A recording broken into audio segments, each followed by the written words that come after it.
start busting up some stuff. Oh man, Make some people get some people happy and laughing. I don't know. We're gonna do what we gotta do, right?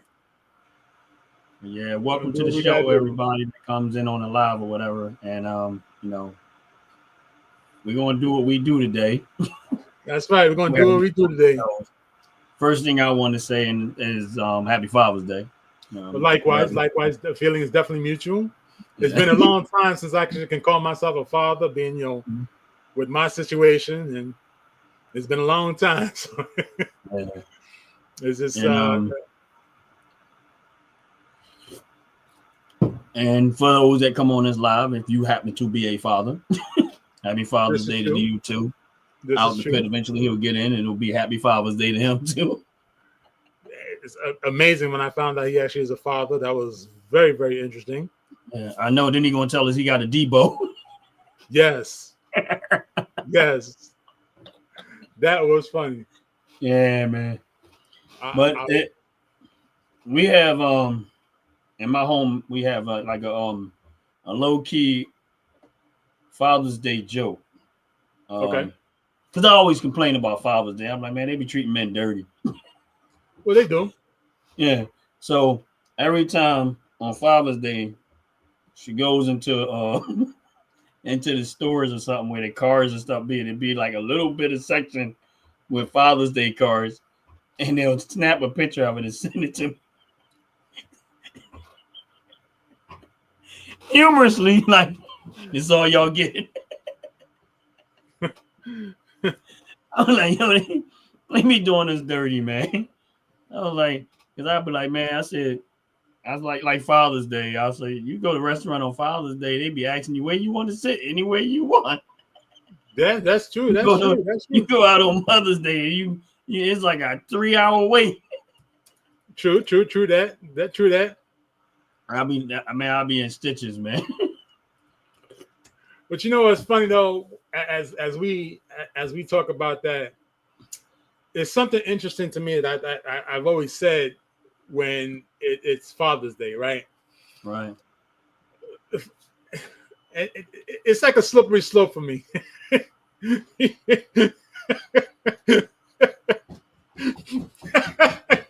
see, we already started, right? Let me get into it.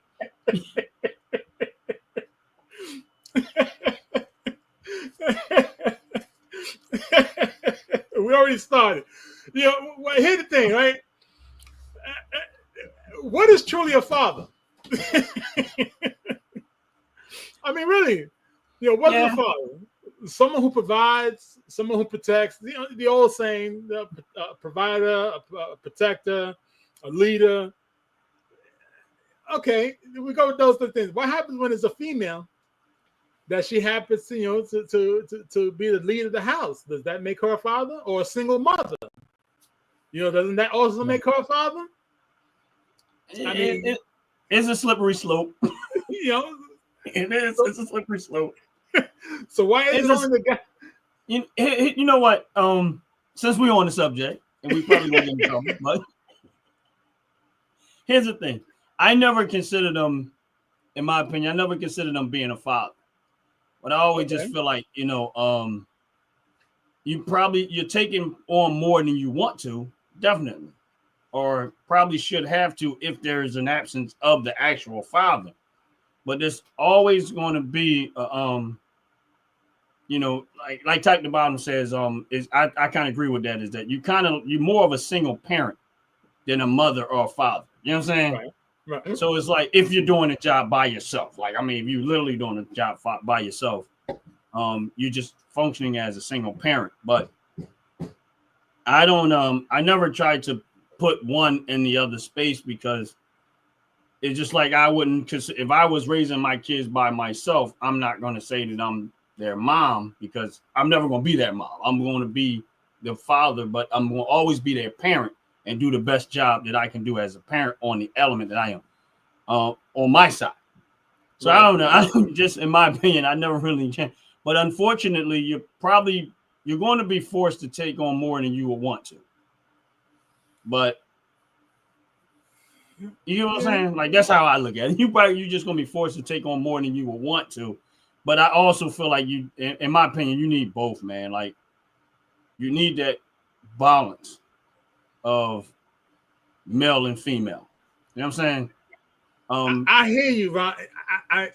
Unfortunately, it's a little different. Yeah. I think what happens is I'm gonna take these off because this is putting too much glare on my screen. I think it's a little different when you live in it, right? And you're being brought up by women, right? And it's seen a different way, right? Yeah. Because, like in my situation, my sister, I had a brother, right? I had an uncle, and I had a sister, right? And of course, I had a mother, but there was no true father figure, because of course the mother was a little flamboyant, and she had a few, Tom, Dick, and Harry floating through, like the old saying. What was the old song? About Papa Rolling Stone, yeah. Wherever he laid his hat was his own. Yeah, she had a whole lot of them. Okay. And the one that actually showed me how to be is my sister, right? Oh, wow. But yet my sister, she was a dyke, and I got no qualms about that. She was a dyke, and she showed me exactly what I had to do growing up, And I gotta thank, I truly thank her every single chance I get, that I know that she did what she had to do to show me what had to be done, because she knew that her brother wasn't gonna do it. So it's just messed up, because one of the things that's always cracks me up about a 2-parent home is this, and I see this all the time. I've seen it over and over again. I heard it. I read it. There's always one parent that's the yes parent, and then there's the no parent. Okay? Right. No matter how many times you try to make it seem the other way, it always winds up being that way. So the child always knows who to go to when the child wants to be done. And then of course the 2 parents, they get into this kerfuffle. Right. And it's unfair. It's unfair. Welcome to the stage. Little nephew. It's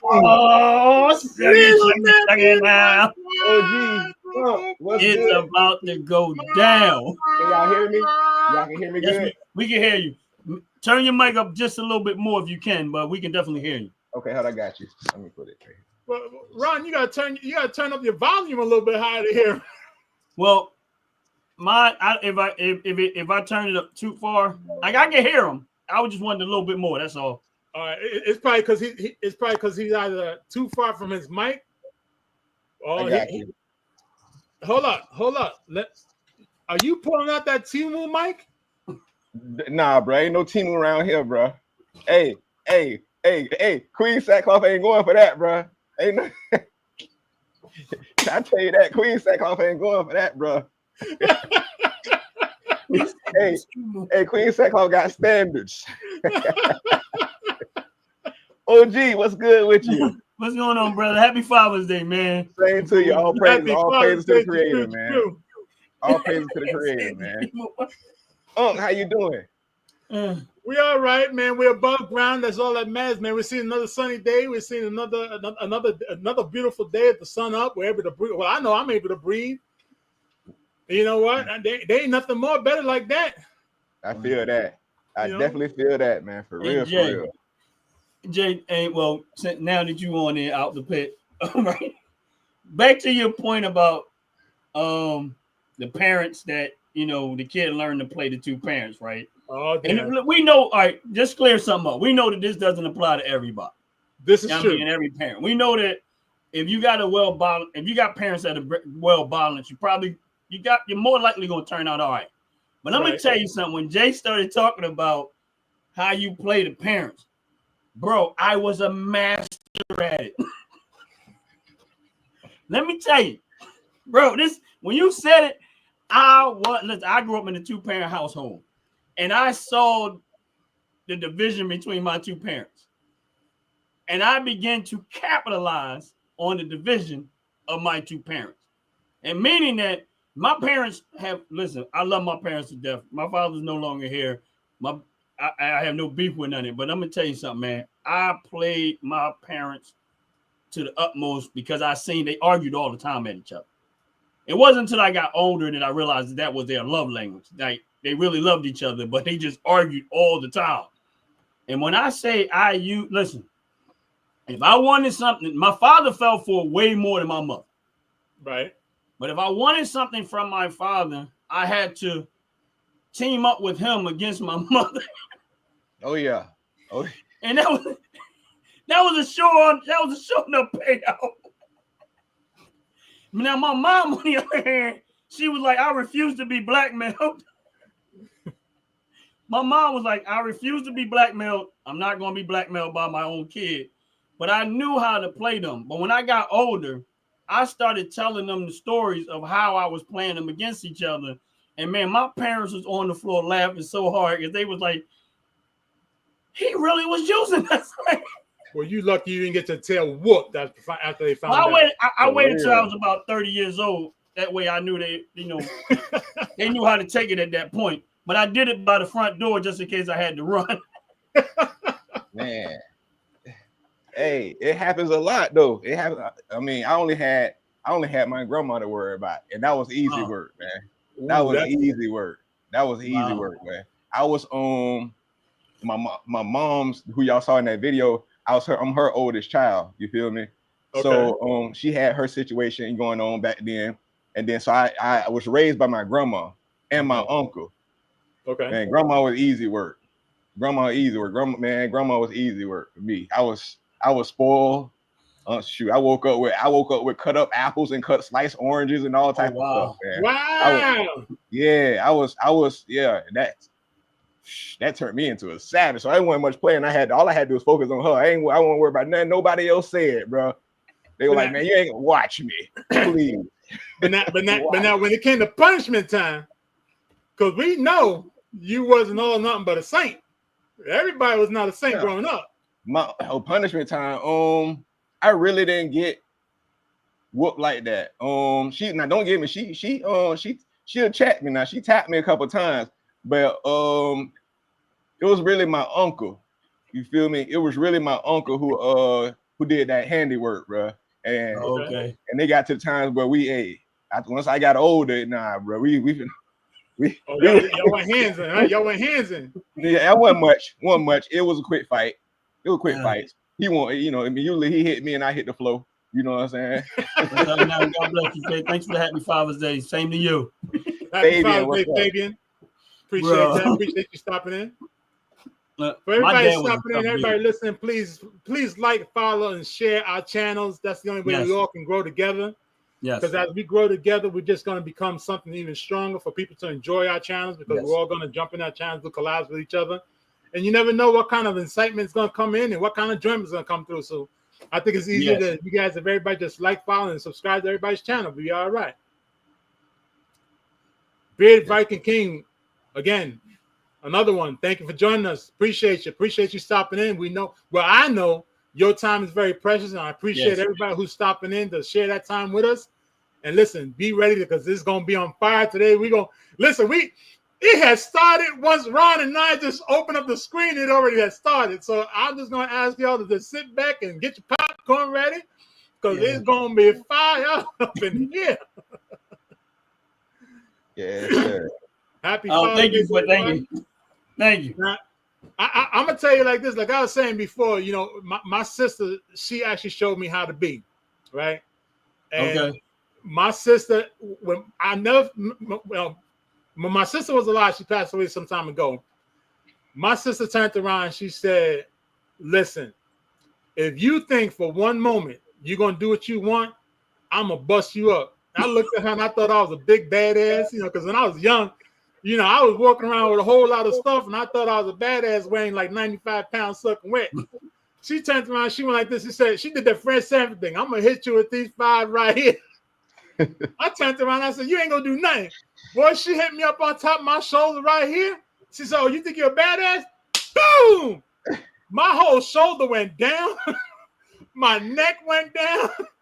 I had that serious cry, like nothing come in. And she said, "Oh, you want another one? You screaming for another one?" I was like this. Man. She was like, "You know you need it." I Welcome, remember Ladybug. Welcome. I remember the one time when I really got I think I got whooped by everybody in the family was the one time my grandma, rest in peace. That's my grandma. I love my mom. Like I was like maybe like 14, 15, and I had did something, and it pissed her off, and she tried to hit me. She tried to whoop me. So I'm like, grandma, I'm like, all right, come on, that's cute, but you know what I mean? So she grabbed me and I tried to pull off of her, you know what I'm saying? Like, do like that, bruh. Why she told the whole family, Justin, he hit me. He hit, man. It was all, man, we live in Florida. It was all the way, we live in Clearwater at the time. We was already in Texas. I had family calling me from other states, but oh my God. But I think I got tapped up by a few people around the house, around the family, man. Like, I'm like, I ain't hit her. I didn't hit her. My cousin called me like, man, why you hit grandma? I said, I ain't hit grandma, man. What you you thought that's what they telling everybody? I said, you think I would hit mama? Like, why would I hit mama? Just in case you couldn't get your tail whooped, she got back up. Yeah, that's what it was all about. She got back up. That was a reminder that don't you ever even think about it. That's right. Because that grandma arm is like the law arm. It reaches everywhere by the time it comes back to you. For real, man. Bro. Yeah, man. You can't mess around with grandmama. I think I was running a get beaten marathon on myself, bro, because I was always earning those butt whoopings. I remember, man. I mean, now, out the pit, me and Jay, you know, we like 70s. Jay is a little older, but man, when I say beatings, first of all, that's when the community would beat you. Yes. Yeah. But my mom, I remember, I forget what I did, but my mom was like, put me on punishment. She was like, she was gonna beat me, right? No, this is what happened. See, this is how slick I was. She was like, you either go on punishment or take a beating. Now, the first time she asked this question, I said, I'll just take the punishment. That was okay for the first 2 days, but I was like, man, I'm sick of being in this house. So I was like, so in my house, we lived in row homes. So, of course, I sneak out the window, the back window of my house, climb down the roof, cut through the alleyway, around the corner. Now I'm around the corner playing basketball with my friends, right? This true story, hilarious. Now I'm out there cussing like crazy while I run the ball, right? My friends see my mom walking down the street, but they can't really say anything because they don't want to give up the tapes. I'm all, yeah, take this MF, take that MF. Then everybody just kind of stopped. And I'm like, wait a minute, they making this too easy. Finally, I turn around, look around what they looking at. It's my mom standing right there, and I'm supposed to be in the room. I'm like, yeah, I'm about to die. She's like, boy, ain't you supposed to be? I said, man, I'm in trouble, man. Man overboard, man. My mom was like, she said, you know what? You're not going to spoil my fun, because she was on her way to my aunt house who lived right down the street. So I'm like, all right, bet. She said, well, go home. I'm like, when I go home, I'm like, all right, bet. She going to go down there. They're going to have a good time. She going to be, you know, she going to get a little happy with the alcohol, and she going to forget about the whole incident. That's where my mind was at. Mm-hmm. The next day, I'm asleep. Jay, you already know what happened. I'm laying in the bed. I'm asleep. I'm rocked out. My mom came in there like SWAT. and he didn't wait. She woke me up with the belt. Voila! Watch it, man. I'm like, bro. I ain't trying to one up on you, Ron. Ron, listen. The bad thing is, Ron and I got too many things in common, man. We got way too many things in common. We say it all the dang on time. Look here, I ain't gonna try to one up on you, but this story here, if y'all don't find this story funny, there's something wrong with you. Go ahead. Back in the day when I was growing up, we used to have this thing called pool parties, right? We used to run to the pool. We used to jump the fence when the pool was closed. So we in the pool hanging out, right? I left the house. I kid you not. I left the house at 9 o'clock in the morning, right? Okay. Left the house 9 o'clock in the morning, go to the swimming pool, because of course, you know, me and the boys and the girls back then, we all trying to do our thing. We hanging out in the pool. All of a sudden, you know, lifeguard come by, blowing whistles. Time to close up. Got to get out the pool. So, you know, we get out the pool. We go to the locker room, get our stuff.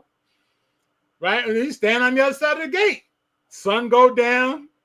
We jump the fence. We start hanging out. Somebody come over with the radio. Everybody's doing volleyball in the water and all, having a good thing. Now, if you don't know by now, you know, as a kids, we playing and hanging out. Time go by fast, don't it, right? Like, we ain't got a damn thing in the world to worry about. Let me find out who's out after the street lights. What? After the street lights, man, let me tell you something. Somebody turned to me and said, y'all know it's 2 o'clock? And it was like, 2 o'clock? What do you mean 2 o'clock? It was 2 o'clock in the morning. Whoa. Okay? And I'm talking about we're between the ages of 10, between 10 and 13, 10, 14 years of age. Man, at 2 o'clock in the morning. 2 o'clock in the morning. Now, the worst part was where I used to live at, right? What year was this? What year was this? This was 14, 19. Oh, he said 14. Oh, damn. You was 14. 15, no, I was 12. I was 11. At the 2 o'clock in the morning. What year was this? Yeah, you was asking for trouble. You was asking for trouble, boss. you was in my day. That was late for my days, man. Bro, let me explain something to you. Man, I can't hold on now. Look. The worst part was that the building where we lived at, we had the front view. So when we looked at the window, we saw everything that was happening on the street, right? I tell you, I was coming up the hill. We got to the corner, and everybody, all the other kids and all the other girls were like, "Ooh, Jay, you gonna get it?" And I'm like, "Man, shit, ain't nothing gonna happen. Ain't nothing gonna happen." They're like, "Watch." I said, "Man, ain't nothing gonna happen." I'm walking my bad ass. I was like, "Yeah, I'm bad ass." I got to the corner, and I looked across the street. There was a 4-lane street. That's how wide the street was. I looks up at the window, and all I see is my mama like this. And I said, "Oh, shucks." I said, "Oh, shucks." 3 of my cousin and 3 of my best friends, we all lived in the same building. Yeah. They said, "Hey, we're gonna go with you all the way to your house." I said, "Don't do that. Y'all can go to your own apartments. Leave me alone." Man, they came up with me to the 6th. We lived on the 6th floor. They came out the elevator with me, and they looked down the hall to the door, and the door was still closed. I done took the key out, and all I heard was click, click, whoo. And they said my feet came off the ground, my body was horizontal to the floor, and I flew in the door. All you heard was boom, boom, bang, bang, sling, slang, sloosh, slash. They were like, "Jay ain't alive." Boy, I got my ass. Dead. You talk about, you remember the old saying, I'm sure y'all heard this. Y'all got hit with everything and anything that was in reach, right? That was an old saying, even down to the kitchen sink, right? The only thing that was missing from my ass whooping was the kitchen sink.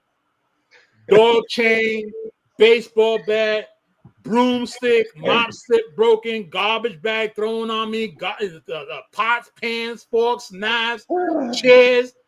I mean, I got my ass torn. All my friends say, we were listening at the door to see if you was going to scream for help.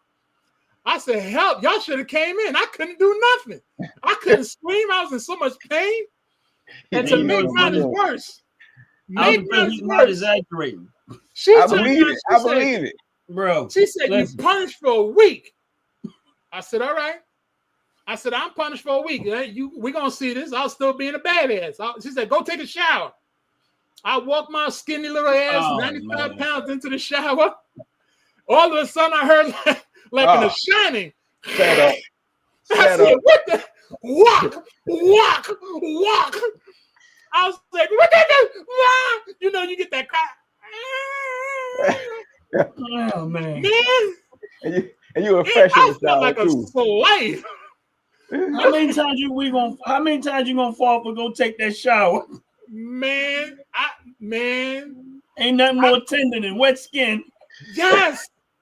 I come and he was fresh in the shower too. His body hadn't even adjusted to the water. He was fresh. Your body was in transition mode too. She caught you in transition mode. Man, let me tell you, man. It was crazy.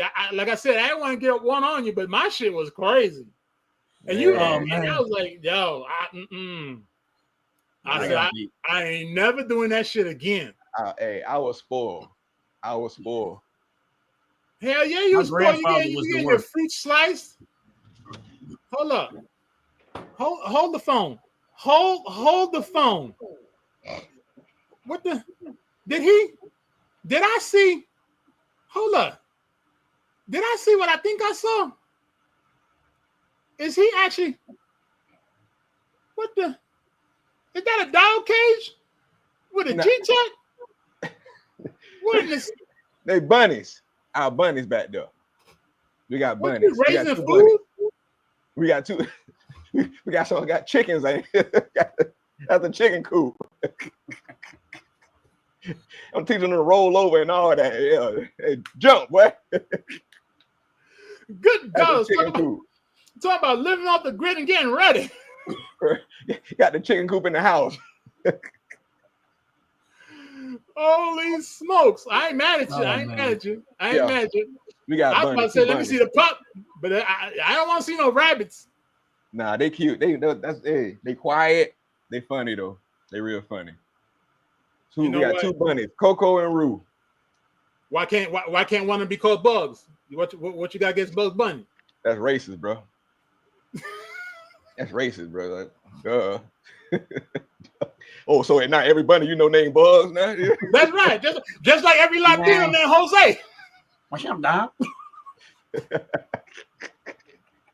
That's just like, hey, speaking of that, me and Queen Sackcloth were just laughing. Y'all know we just moved from our old hood not too long, probably about a year ago, go a little over a year. And the new school I'm at is predominantly white. You feel what I'm saying? Compared to the school I was at in the hood, black and Latino. First day, these little jokes, I know they ain't mean nothing by it. These little jokers, are you LeBron James? Oh my goodness.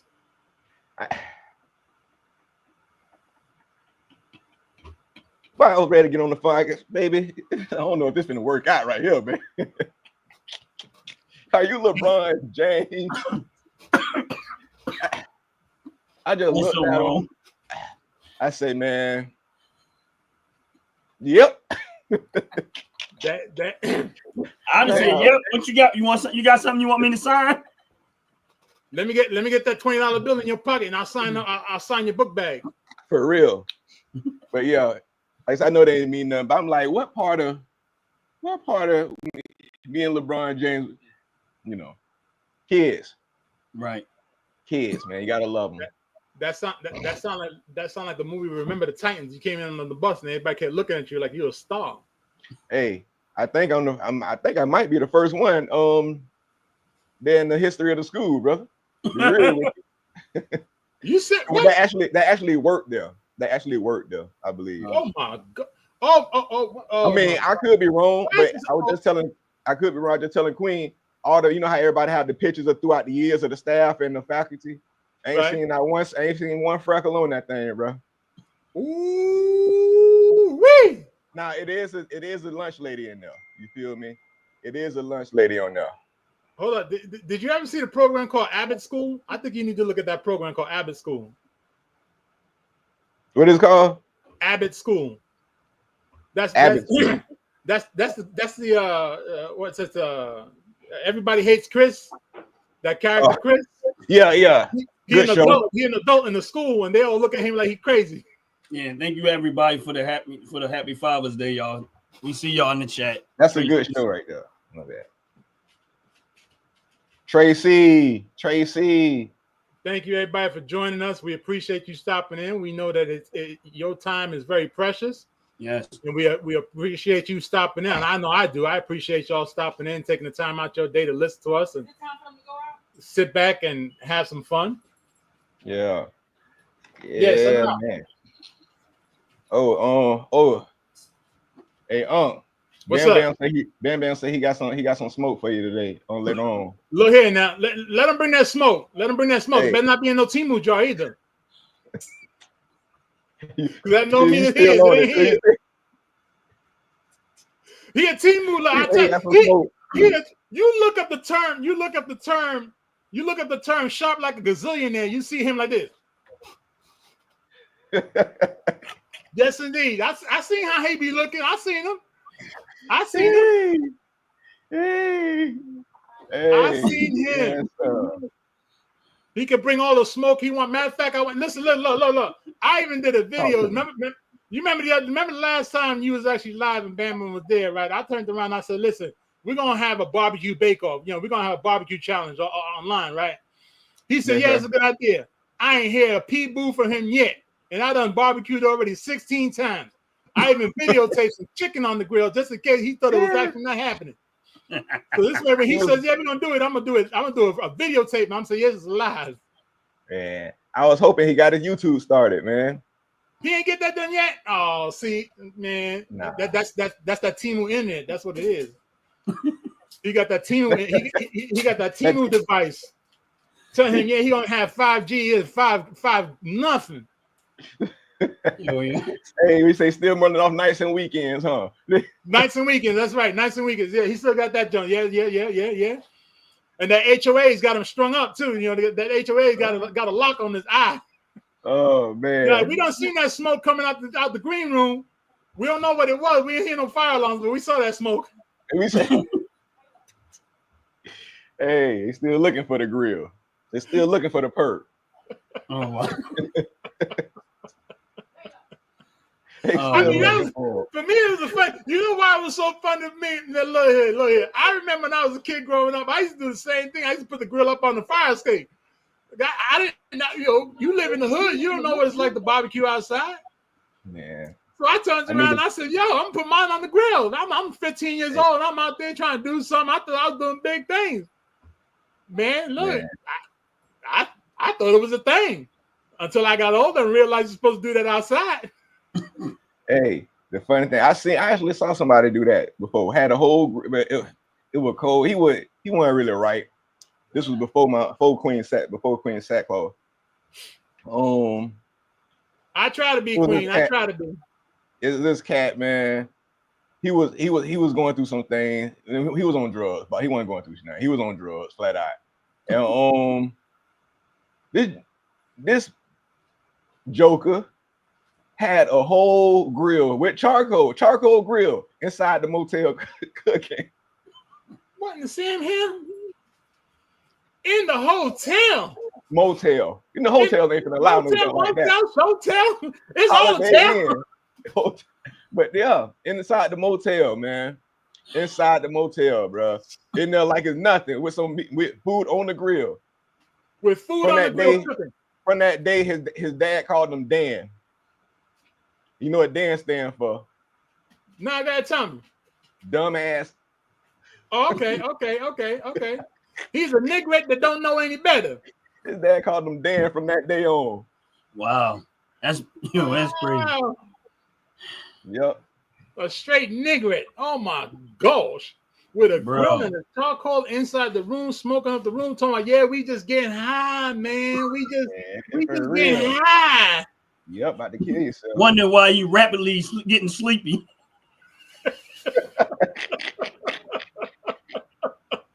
What? Eyes burning.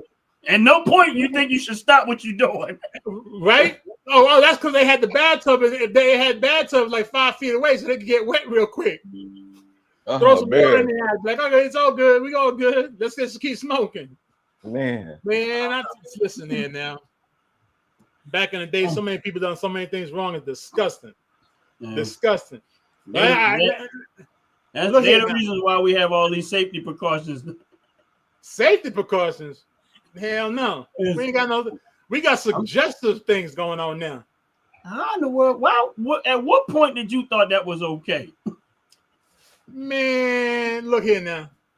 Day to search. Happy Father's Day as well. Thank you for that wish. We said, I say it like this. Some people may disagree with me. A mother's a father just as well as a father's a father.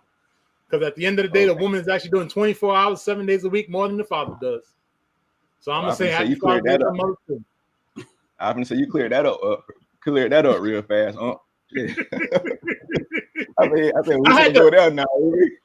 I had to switch it real quick. I had to slide to the map real quick. That thing, Omaha, Audible, that thing, bro. I happened to say, "Oh, what are you talking about?" So the liberals in there was like, "Yes, he's one of us. A man can be a woman." Wrong. Hell, they took that way out of context. I ain't joining that. Look here, you know how they say pick a side? That's one side I ain't picking. Oh, no. Especially after what I seen the other day. No. Yeah, I seen one. I was driving, man, and I don't rarely see them where I live at. Like people that, like, I guess what you call transvestites or whatever you call them. I don't know. But I'm driving, and I pull up to a light, and I just happen to look to my right, and I say, "What?" Man, this dude trying to be a woman. When I say the head on this dude was so humongous, man, bro. When I say this dude head, like, you know, it's one thing to try to dress up like a woman, and maybe you have some female features that you can get away with it. But this dude head, what's that dude? I guess it was baseball he played. I can't think of his name, but he had a huge head. This dude's head was so big. I mean, he was dressed up like a woman, but his head, when I say his head looked like it was twice the size of mine. And I'm like, whoa. So imagine putting makeup and a wig. I'm trying to figure out where he found the wig that big. Timu.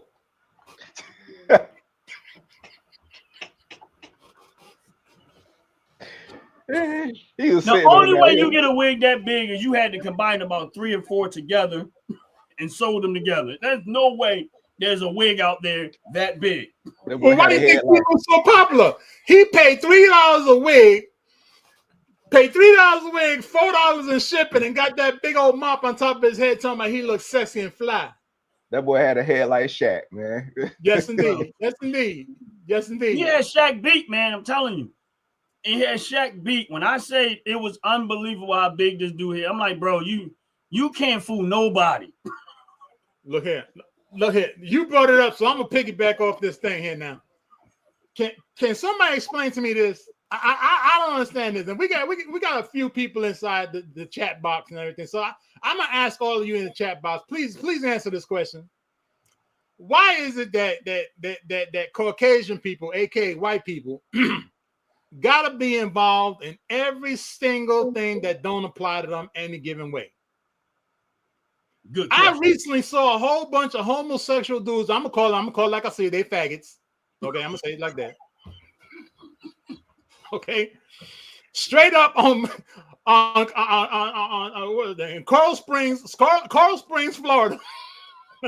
Okay, waving their flag, their rainbow flag, talking about, yeah, we against Trump. We don't like. I'm gonna be everywhere that I could be at. Just turn around and go against Trump.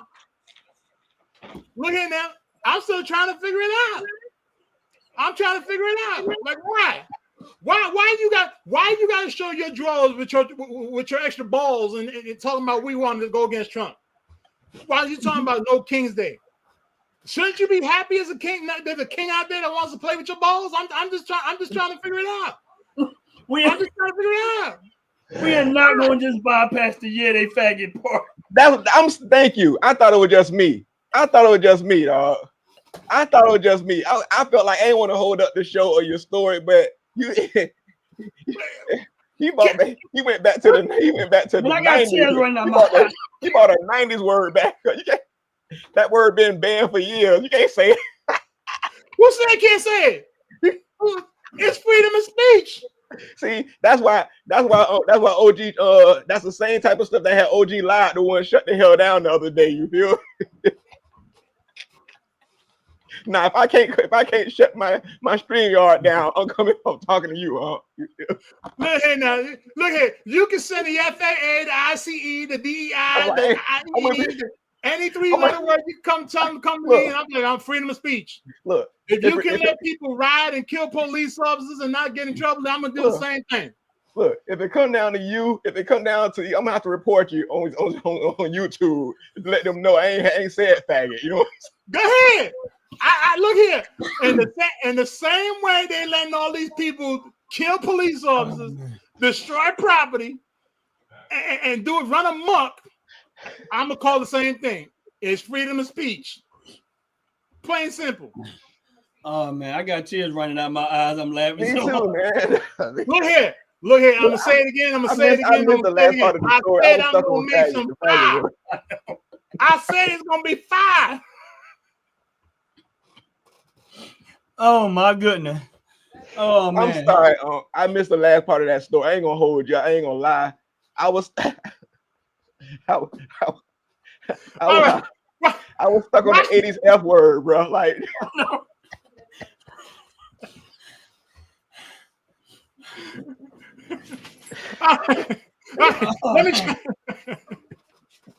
let me try. It was never a word that rolled off the tongue like that one. You feel me? It was never one that just really fit the occasion, that just rolled to the occasion when every time you needed it, like that word. So that was their N-word.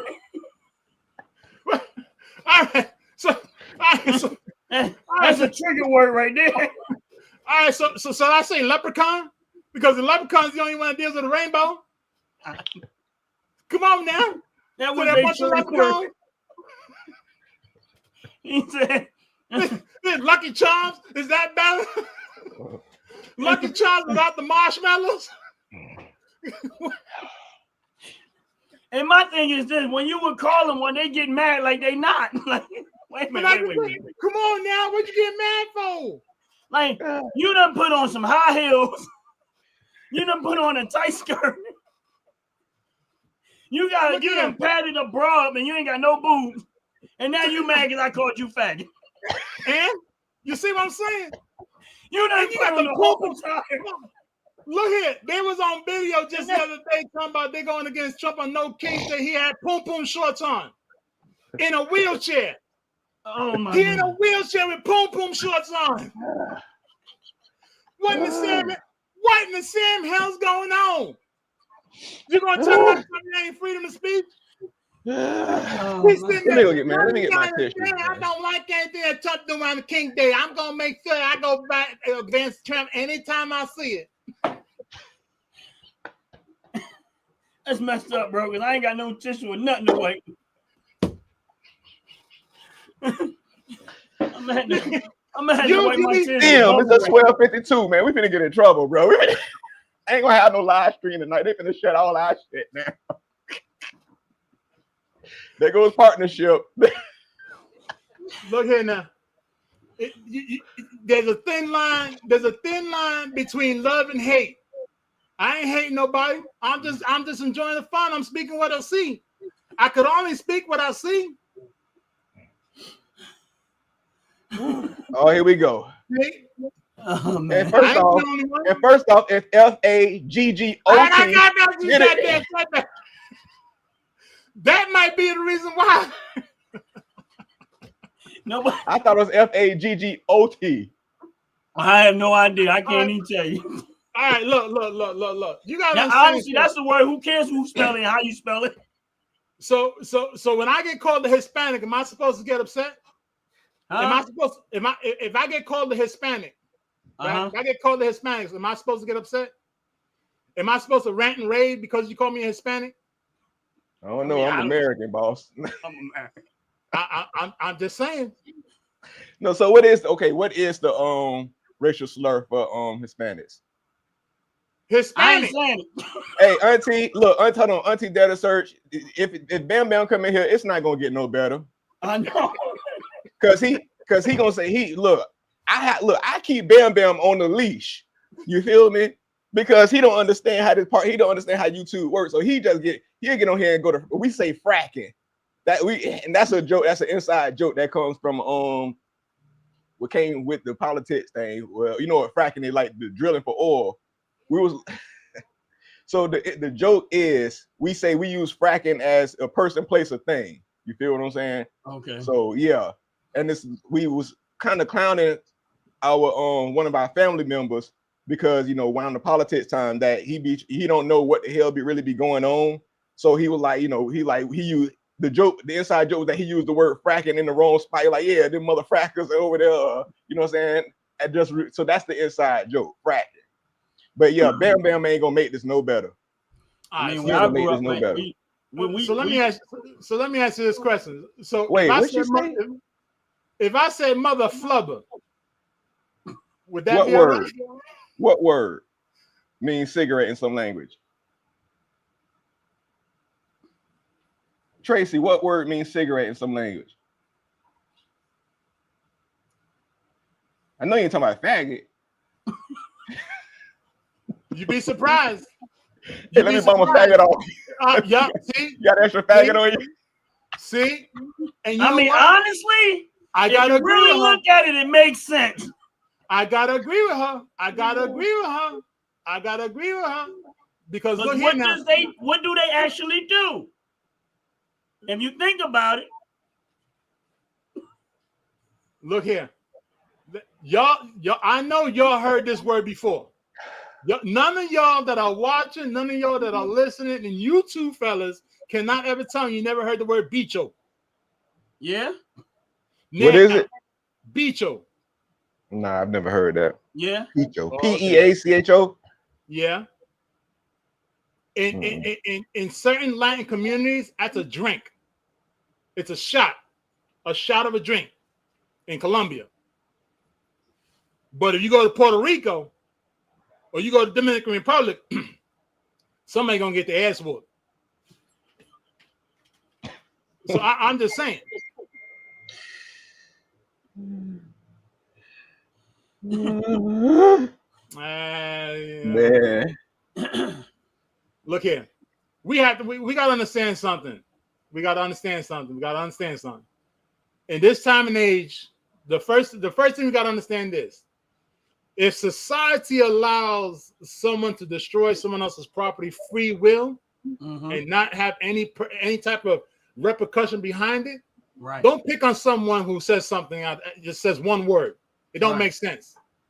Let's make sense of it. Let's be honest. Yeah. Right? I'm not gonna dwell on it. I'm just gonna say what's good for the goose is good for the gander. Right. And if the chicken don't know the difference between the chicken and the egg, then go get a fence. All simple. I grew up at you remember the ice cream truck, Mr. Softy? Yeah. That's the terminology we use to describe them. No. Even my sister, she said I'm a DYKE regardless.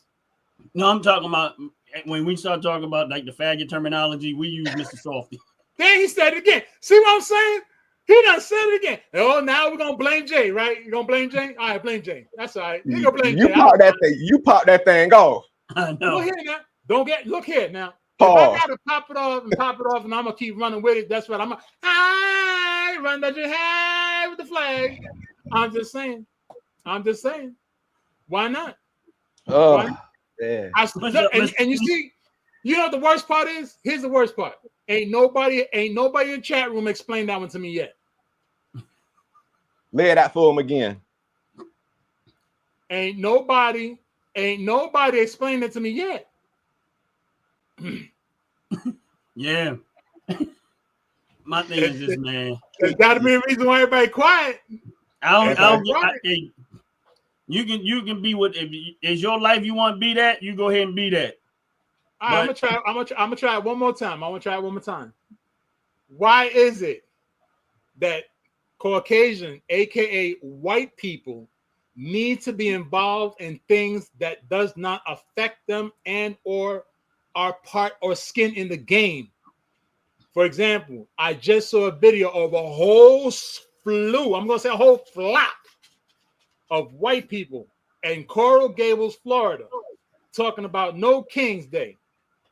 Why is it that all these white people are rioting in the streets alongside of the same people they don't want working for them? Yeah, I don't know. I mean, there's so many theories you could come up with stuff like that. Because my thing is there's so many theories you could throw around with that. It's just, but it never. If you look at it from a logical perspective, it's never gonna make sense to you. It's not. But if you look at it from, let's just say you look at why y'all out here saying this and stuff. Now you see a lot of these people waving flags to whatever, like that don't make logical sense to me. You waving a flag, you showing your allegiance to another country, but then you don't want them to send you back to that country that you waving the flag to. Like, I'm like, how does that even?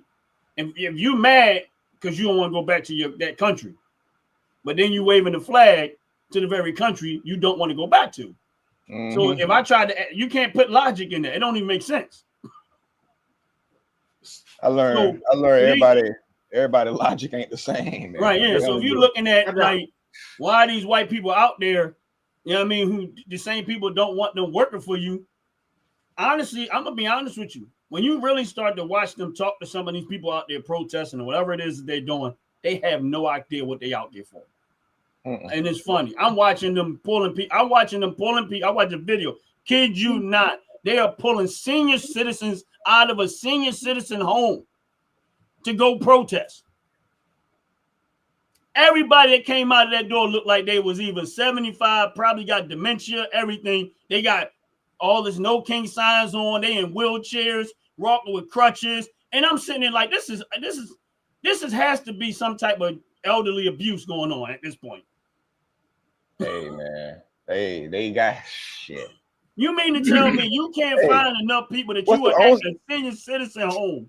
Man, you tripping. They drove Biden ass out there to run again. Shit, they gonna drive their ass out there too. Shit. That's right. That's right. They were gonna drag Biden for a whole nother 4 years. They're gonna do something. Hey, we do not care, bro. That has to be somebody should go to jail for that abuse.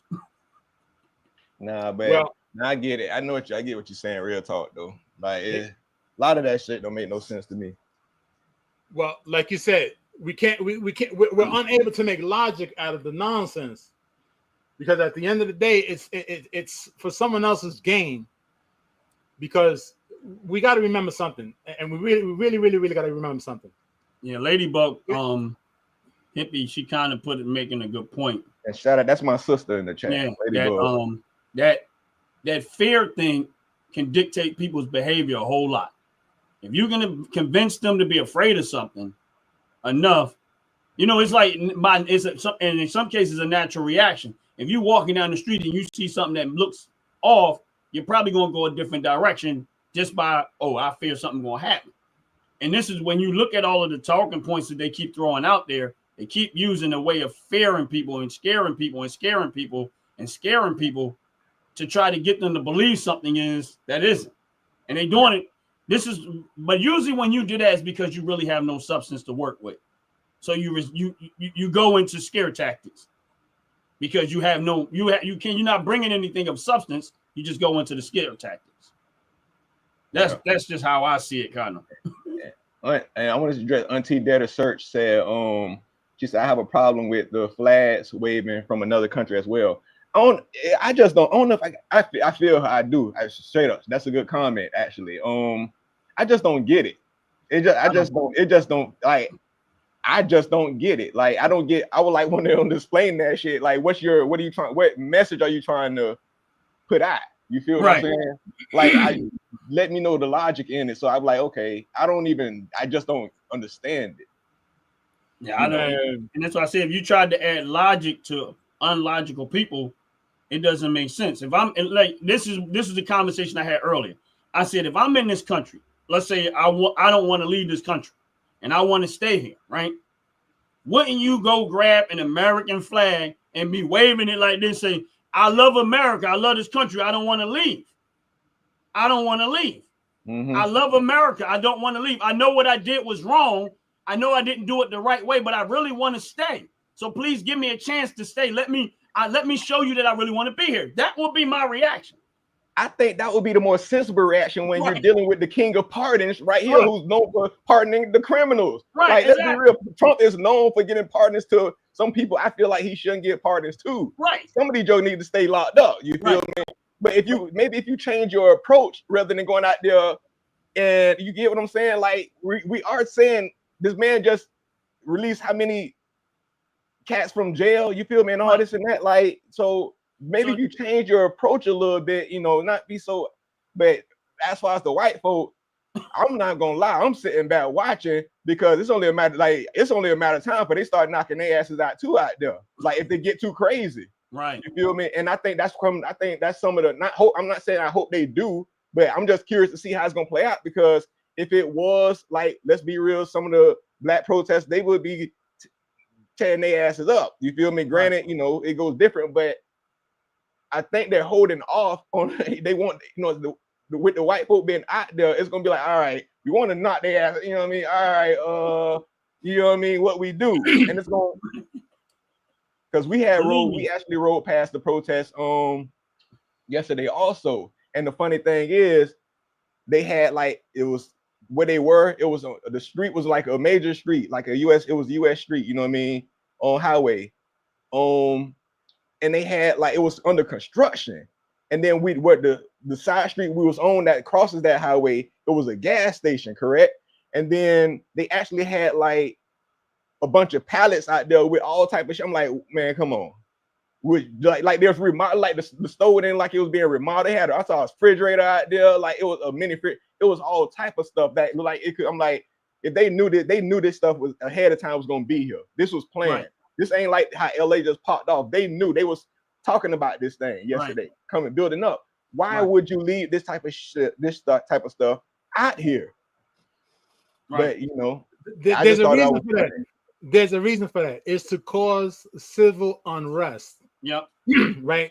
And this is where the two quick points I want to bring to you guys' attention and see how you guys feel about this.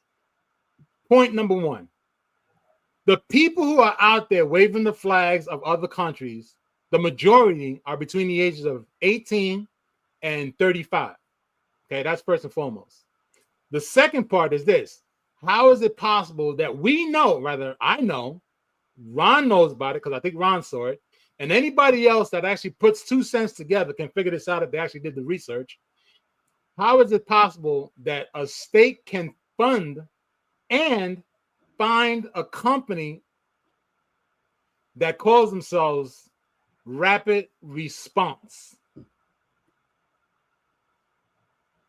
Let that sink in for a moment. Let that sink in for a moment. You got to understand something. They want this. They want it, but all right, here's the thing. They want this, but they really don't want this.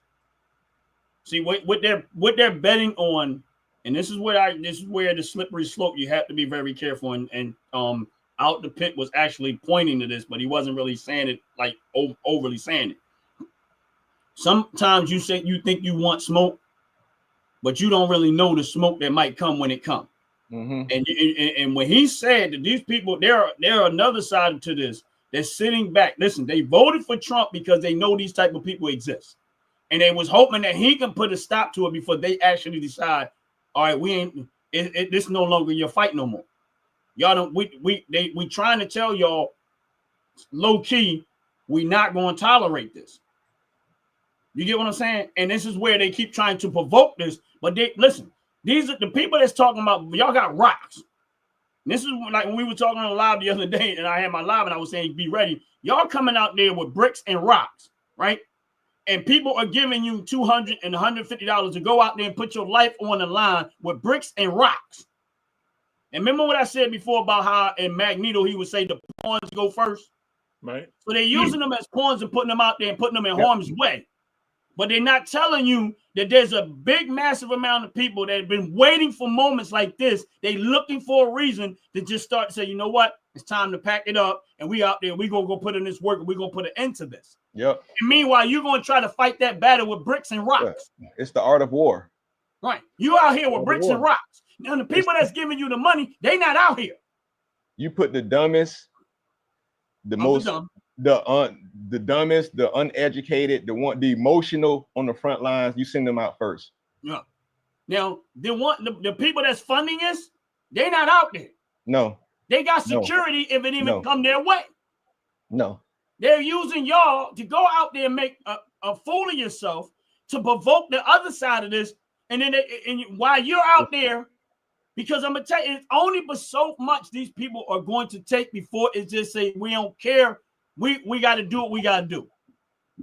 You know what I'm saying? Like, if you talk to a lot of vets that have been in the service, and when you and I do this a lot of time, when you talk to a lot of the vets that have been in the service, and I'm not saying all of them, but like the ones that are really, really deep in there, and you talk to them about their experience in the service, a lot of time, and this is one thing I've heard repeatedly from all of them, they said they don't consider themselves as heroes. They said that was what we had to do.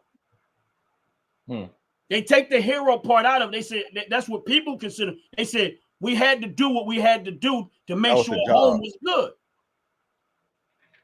He said, we don't look at it. We're supposed to get accolades for that. We had to do it. It's like taking care of your actual home. And I'm not saying all veterans, but this is the ones that I kind of kept finding out the similarities with all of them. The ones that been there, like fought in wars and stuff, they said we had to do what we had to do. The one they all, and then they all said this is a great day to die.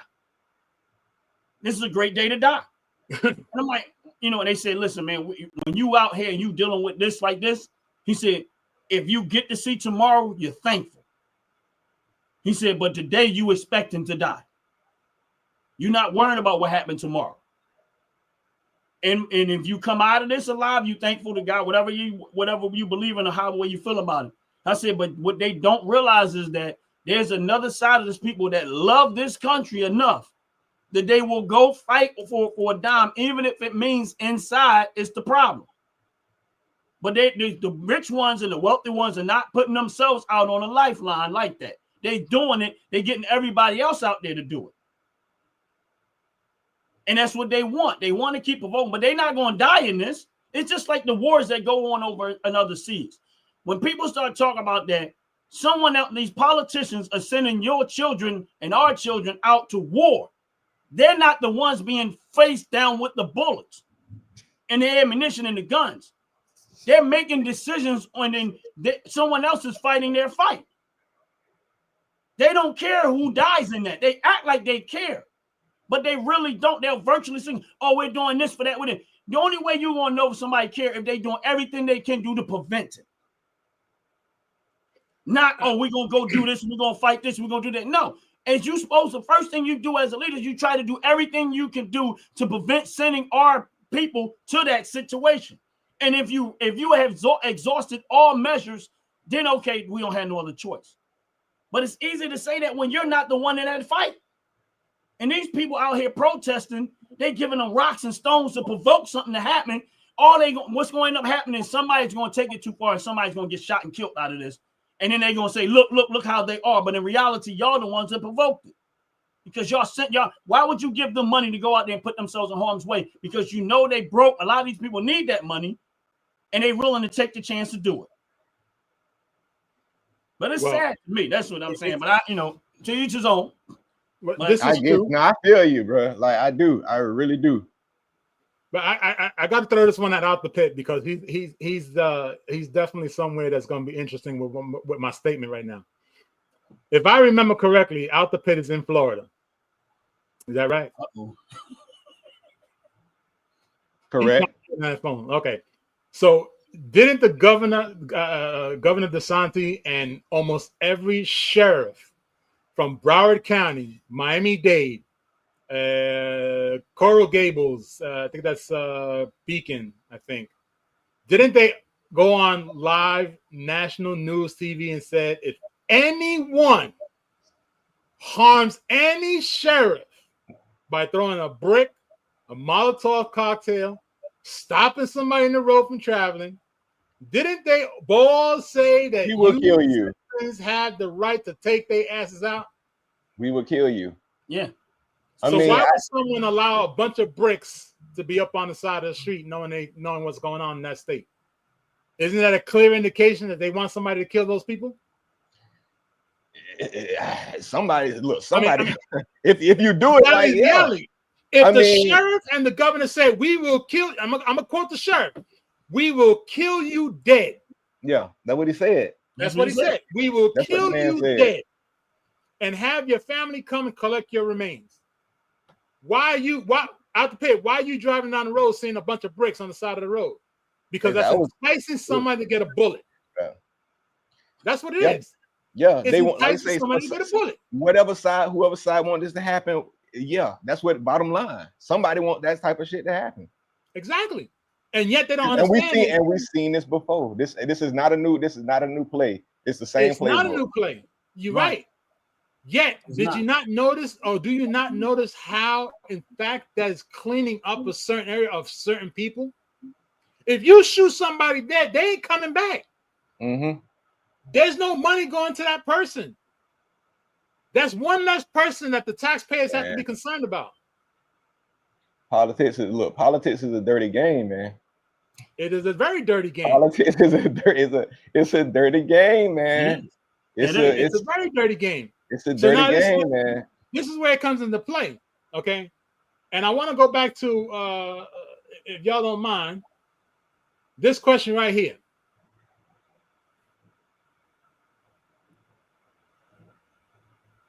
Do you think Trump administration has caused any division outside of protests? Outside of the protests? I answered that. Well, here's the thing. You're going to have some division. There's no way around it politically wise. Yeah, it's part of it. There's really no way around that. It's going to cause some division. You just got to pick your fight. You got to pick what side you don't have to pick. You can try to stay in the middle, but you got to. I look at it as you got to look at your personal value system, and you got to ask yourself what you see going on, which one that your value system lines up with the most, and then you got to make your decision out of that. You know what I mean? That's just how I see it. Yeah. But me personally, I tell people you do and you pick your battles, you vote, you do all that. That's the beauty of America is you have the right to pick what, that's your right in America, that you would agree or disagree, rather you accept it or not accept it. But me personally, I look at my personal value system and I say, okay, what lines are more with my personal value system? Now, if I'm not in line with men going into women's sports, I'm not in line with men going into women's bathroom. I'm not in line with that. So I'm a person that's about freedom and I want minimized government. So when I see government trying to expand, I'm not in line with expansion of government. I don't want the government taking my money and then try to play the humanitarian game and give it to everybody. America has enough generous people in its own. We can take care of our own if we had enough of our own money to do it. This is just my opinion out the pit, right? Mm-hmm. Let's say you get to keep 95% of your money that you make every single day, right? Yeah. And you get to know your neighbor. Like, let's say you cool with your neighbor and you see your neighbor need help somewhere along the line. You got extra. 9 times out of 10, you're going to do what? You're going to try to help your neighbor if y'all good. Correct. Right. So why is it that the government would take your money and go help everybody else and not allow you to keep your money and let you decide that? Because if you look at where they spending all that, it's never really beneficial to the American citizens. It's every country, all these wars, all this other stuff, all of these programs that you don't need. And again, it doesn't align with my value system. I'd rather have people have the freedom to take the vast majority of their own money and let them decide what they want. So that's how I pick my battles. And that's why I respect how you view politics. You treat it like I always say, an insurance plan. You feel what lines with your household the best. So take the person out of it. Take all this. What aligns? And that's why I was like, I don't vote. I don't vote. I don't believe it. Y'all know that. You feel me? I have my reasons. But I kept on I was telling everybody, look, if I did, y'all don't want to know the damn answer. Because what aligns with me and my household and my values would have been more of, I gotta say it, Trump. Exactly. And I don't vote. I don't believe I believe in the Second Amendment, right? Again. Other people say they don't, but I believe in do. The reason why I believe in the Second Amendment is because the right to keep and bear arms has nothing to do with protecting myself as you read the Constitution. It's to protect myself from a tyrannical government. All right, so if I got politicians trying to say ban guns, control this, we don't want this, we want to be able to tell you this and tell you that, in my mind, you're tyrannical because you're trying to be a ruler and a king over me. I'm not out there doing that type of stuff. Y'all not disciplining the criminals. You're trying to discipline everyday honest citizens and tell them. Now, what happens if the government go tyrannical? Now we supposed to go get bricks and rocks and fight the government? Meanwhile, they got tanks, they got machine guns, they got all of this massive equipment. So at some point, I have nothing to fight with but what y'all want to limit me to. That's not what our Second Amendment says. OG. Yeah. You see that Donald J comment? He said there isn't any bricks on the streets.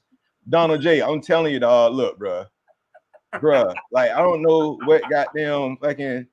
I'm sorry, man. Look, go ahead, bro. I respect Donald J because he actually got. I seen him. He got. I respect Donald J. I don't get into this, but bro, you are living under a brick. If you think there's no bricks and shrapnel, whatever you want to call it, or anything paraphernalia, I'm telling you, we rode past it. I actually got video footage of more than damn bricks. Right next to it, like 20 yards from the protest. I'm telling you. I mean, I didn't see them people. These guys are sitting home telling us how the protests were. Well, bro, I mean, unless the protests were right outside my door, I'm sorry, I was moving around yesterday. You feel me? I'm in Philly. I'm in Philadelphia. I'm riding. Listen, my family reunion was yesterday, so I had to travel through the city. Guess what I saw? Same thing you saying.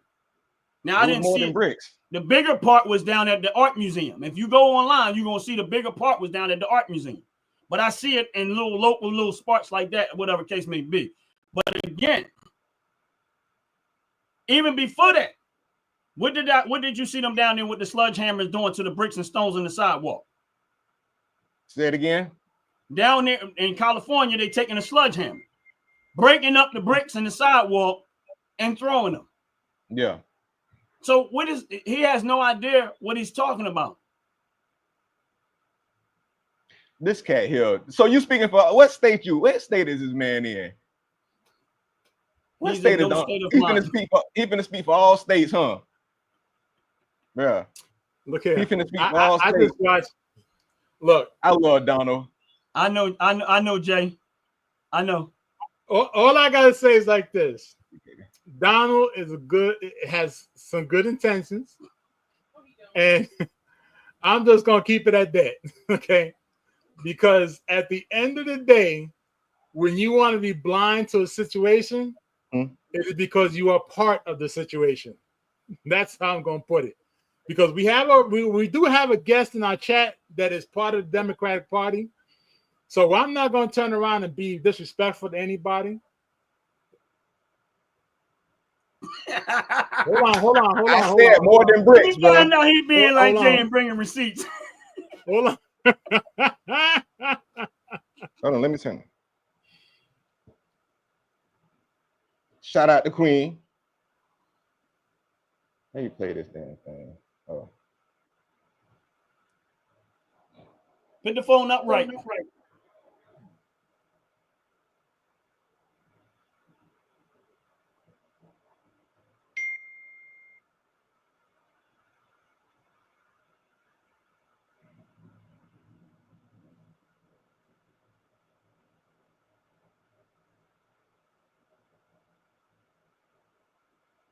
It's a lot of stuff out there. That's why I say it's more than bricks. It was a little mini refrigerator out there. Why, like, get now? What if it would have really popped off there? You know what I'm saying? And then stuff is right there. Well, I'm just saying. It's designed. It's systematically designed to eliminate certain people. That's what it is. That's all I can say. Because if you did that in a state that publicly and nationally has said we will kill you dead, and somebody was stupid enough to actually do that, they just want to see more people in the ground. That's all it is. Yeah. Oh, well, Well, he didn't actually get rid of it. What he's doing is he's making the police be out there and conduct themselves, meaning that if the police department does anything that violates the constitutional rights of the people, they will be held accountable. Doesn't matter what state you in. Meaning that if the police department there's a confound. If you talk to somebody that went through the process of becoming a police officer, they are taught to understand that you don't violate people's civil rights. I mean, constitutional rights. So if any police department, any part of the police department, if they do something that violates the Constitution, they make an act that violates the constitutional rights of the people, that police department is no longer going to be protected by the justice system because he went outside the compounds of his job. But if you let other people, if you let a media spin it, they're going to make it look like they're trying to give police department free reign. This is why I always have to go back to find out exactly the story. It's easy to say they're going to let the police do whatever they want to do, but that's how the media and the politicians are going to spend it. But as a police officer, and I know police officers, when you look at the United States Constitution, anyone goes through police training, they have to study the United States Constitution. They have to study the law. So if a police officer act any way outside of the United States Constitution and go rogue, he's still going to be held accountable. He still should be and supposed to be held accountable. But here's the thing with the justice system. You can't use the justice system to weaponize it against the people. And for black men, this has been done many a times, long before Trump even got into that situation, and probably a lot of Hispanic men. The Department of Justice has weaponized itself against the citizens, and they have overstepped their bounds in many cases. Before Trump even got these, what they call RICO charges, that something was common amongst the black community. Yeah. Even though there was no black, even listen, you know how many black men were sent to jail for bullcrap charges, what they call, it's amazing to me to say trumped up charges, right? Then they would add in, and then all of a sudden, Trump going through the same thing. They're made up charges, and they got people sitting in prison for stuff that they really shouldn't have been sitting there for long. I'm not saying that they didn't do something wrong, but they go change laws to try to make you a criminal so that they can go after you. Case in point, United States, and I can use the Constitution to say this. United States Constitution says you have the right to keep and bear arms. It never once said in the Constitution, if you're a felon, you can't. But in the local states and stuff, they say you're a felon, you can't do what? You can't have a firearm, right? Period. Right, period. That is not in the Constitution. But that when they make that rule, that makes anyone that owns a gun now can possibly be a felon. And this is the game that they have been playing. They'll go write a law and then go after people and make them criminals. And I'm not using Trump as an example. He just a small example. It happens many a time before he even got there. Yeah. And this is the thing that black men was talking about. This is the stuff that a lot of black men and Hispanic men from Democratic ran cities that's been going through this. I got family members that have went through this. Because you got DAs who want to make a name for themselves. It just but yes, you can be president. I don't know whether people think that, but you can be president. You can be in jail as a president. You can be in jail, win the election, and they will have to you pardon yourself and come out of prison as president. OG, for me, it gets frustrating because, like I said, I don't do politics. It gets frustrating because people act like this shit has just started. Right. You feel me? That frustrating. Like it's like I honestly feel like people have so much hate for Trump. Hear me out. And I get it. He gets under people's skin. You feel what I'm saying? But they can't see past the personal hate for this man. And they act like all this shit has just started. This has been going on under every administration for years. Yes. Oh, like I know we don't want to say it, Obama. All like, come on, like, what do my thing is this, before him, like this has been going on. But like I remember when Obama signed legislation saying that the schools have to embrace this transgender stuff in the school, right? I remember when he signed it. He said that he the one, and then not only did he sign legislation to say that they supposed to allow these men to go in the basement bathrooms and stuff. It was Obama that did it. I'm gonna tell you how deep they went with this. He threatened the schools to pull funding from any school that fought against it. Then, now on top of that, he went all the way over to Africa and tried to force it on them too. And they said, we're not doing that. And then after he did that, what did you think Kamala Harris just had to do when she was in office? She went over to Africa and tried the same thing. This same sex stuff. But no one, listen, our community is not mad at Obama for that. But we mad at Trump for trying to protect us from it. This is the part that gets under my skin. Why are y'all mad at Trump for protecting women, but y'all not mad at the man who put women in harm's way? You know, that's just two things. I'm gonna leave it alone with that. Two things. Ahead, one is we got to understand one thing. All right, we got to understand two things. We all can agree to disagree, right? Right. That's the first and foremost. Right. The second thing is this. If you choose to continue to be blind to the facts of the matter, then you cannot complain about what the solution is. Right. Don't complain about the solution when you're blind to the fact of the matter.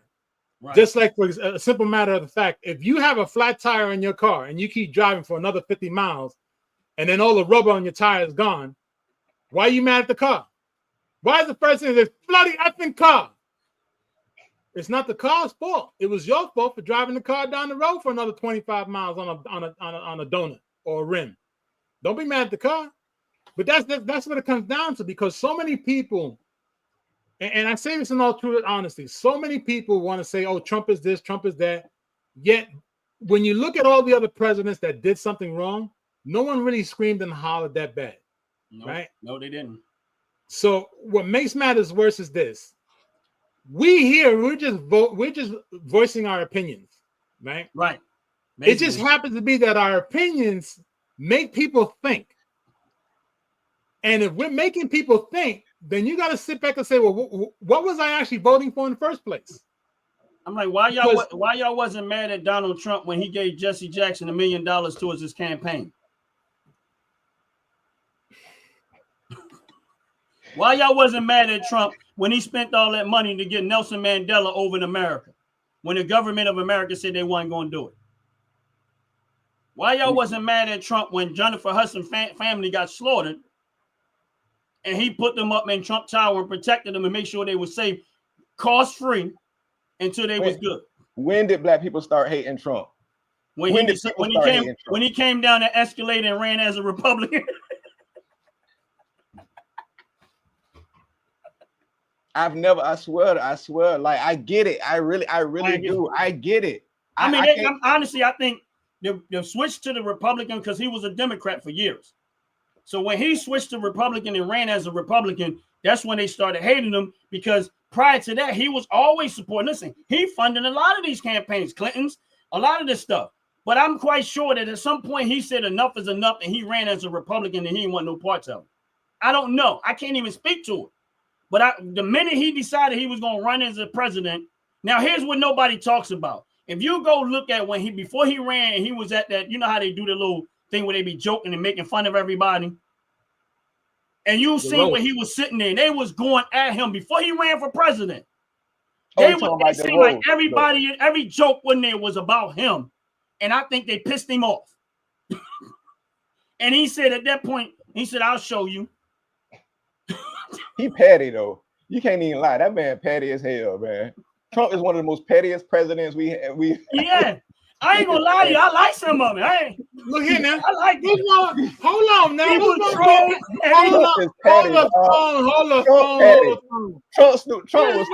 Trump will come down off his pedestal and stoop down and crack him, bro. He is petty, bro.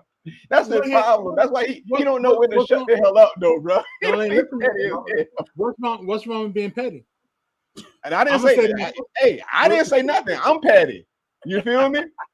I didn't say, you didn't hear me say it was something wrong with it. I'm just saying, he petty.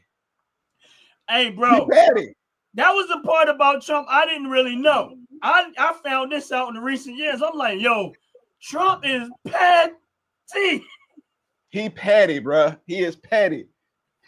He is petty, bro. You know, like, here's the thing. Some of us, somebody do something to him, we be like, man, all right, whatever, you got that. Somebody do something like, man, not Trump. Nope.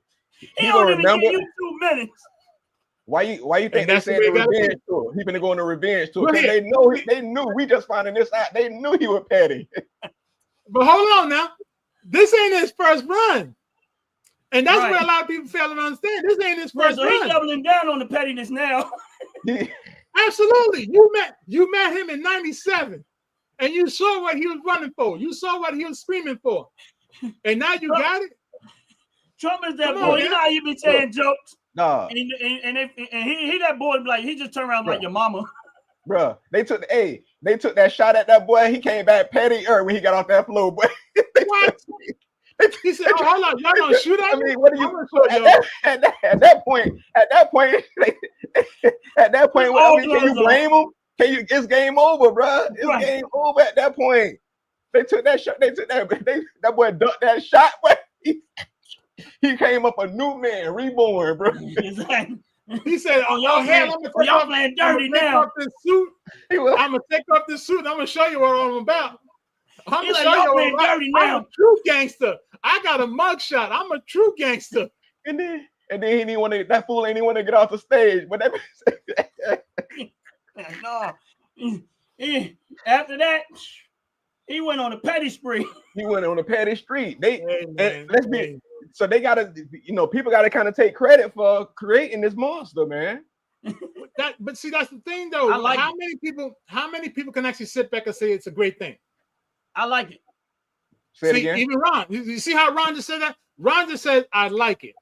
That's what he said. And it's like, hey, I think it's a great thing. It's a lot of people. Really, it's a lot of people. Hold on. What y'all gotta understand something. When you reach my age and you see somebody protecting the old folk, see that's where we at. I'm all for it. Protect the old folk. I feel like I'm watching somebody back in the 70s. Look here now. One of the things that you guys heard me time and time again always talking about Patch Adams, right? Patch Adams said it the best. Why they try to take Patch Adams' medical license? You see how Jay came up earlier, right? Uh-huh. That's I'm talking about. I'm just saying. Why get mad at somebody who's trying to help somebody else? If we're supposed to help each other and we're supposed to be a village like we were many, many moons ago, right? Why are you getting angry now? Because we're looking out for each other.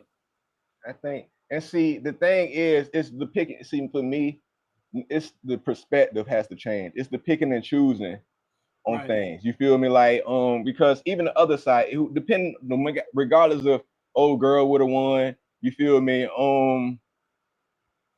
It would have been. You could say that argument still stands. That they could say the same thing about us. She's trying to help somebody. Yeah, but it's like who though? You get what I'm saying? Everybody trying to help. You get what I'm saying? So no matter how you turn this, it's all about the perception and the perspective of it. Somebody getting help and somebody not getting help. Right. But hold on now. But why is it better to take from somebody than to give to somebody? Say it again. Why is it better to take from somebody than to give to somebody? And shit, that's in my opinion, it's not. But that's just no matter how you turn it, the way things are going. Like I get what you're saying. You feel me? And that's why I say, if I had to, I would, lean more to that. But somebody always getting taken from. You feel me? To give somebody. I'm not gonna put anybody on blast. I'm not gonna put anybody on blast. I'm gonna put a system on blast. Why is it that there are churches with ATMs inside the church and handheld devices to take freaking charities, or as they call it? And he done bought the damn church up. I sure did. I tell you, I'm gonna start some mess. I'm gonna start some mess. Why if I go to a church, I gotta pull out my debit card to actually sitting in one of the stools with everybody else? Because a little machine come by and it's a card reader for me to make a donation. I can answer that question. Yeah, please go. All right, so here's the thing. And I'm not speaking to every church because I know it ain't all church. Of course not. But for that church, those type of churches, a lot of times you got to pay for your salvation.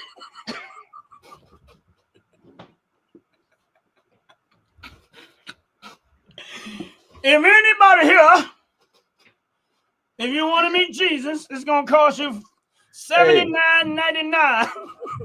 For real.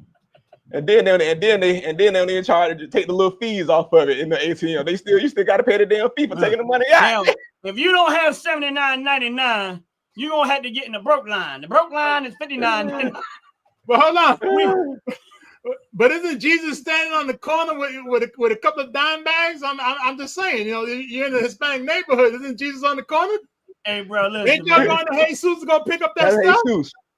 Ain't y'all going to go pick Jesus? Just because he got some sandals on, don't mean he ain't anybody religious. I mean, I'm just saying. Let me be very go and get that search talking about some lock them doors. Who said that? That pastor. What was his name? What was his name? Was it Marvin Sapp? No. Yeah. Marvin, yeah. It was Sapp. Yep. And see, Sapp them doors shut. Hey, but see, this is why I disagree with people on that. They was like, he kept them hostage. They weren't hostage. Like, they weren't not hostage. really. They weren't hostage, man. You put like this, there weren't no charges filed on them, was it? Hell no. Okay. Because everybody was there voluntarily. And hear me go see, and that's me defending. That's me defending the man. I think the brother was wilding. Look here now. This comes back to why is it that people prefer to take than to give? Now here's the thing. It's a heart thing. It's from a heart biblical issue, perspective. It said, "My people perish for the lack of knowledge." Mm-hmm. Right. All right. So here's where. No. Don't swing that. Hold on. Don't swing that. Don't swing that BS. No. Hold on, Jay. Hold on. And what I say by the lack of knowledge is this: is that the reason why people like that get caught up in that is because whenever I read the Bible, right, none of what I see in a lot of these churches is equates to what the Bible says about giving. You get what I'm saying? Now, when I watch these churches, here's my point, and I will argue this with any pastor out there that think I don't know what I'm talking about. When you look at a church that is really that is serving the people the way God intended them to do it, right?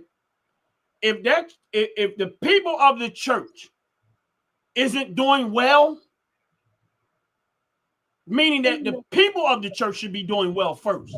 And because they're doing so well, that's where the church does well at.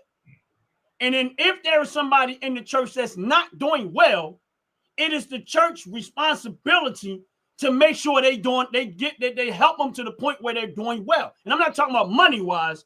I'm just talking about in general wise. A lot of times these preachers will go around, they keep collect money. You cannot pay for salvation. You can't. Mm-hmm. Now, for me personally, I wasn't raised in a church.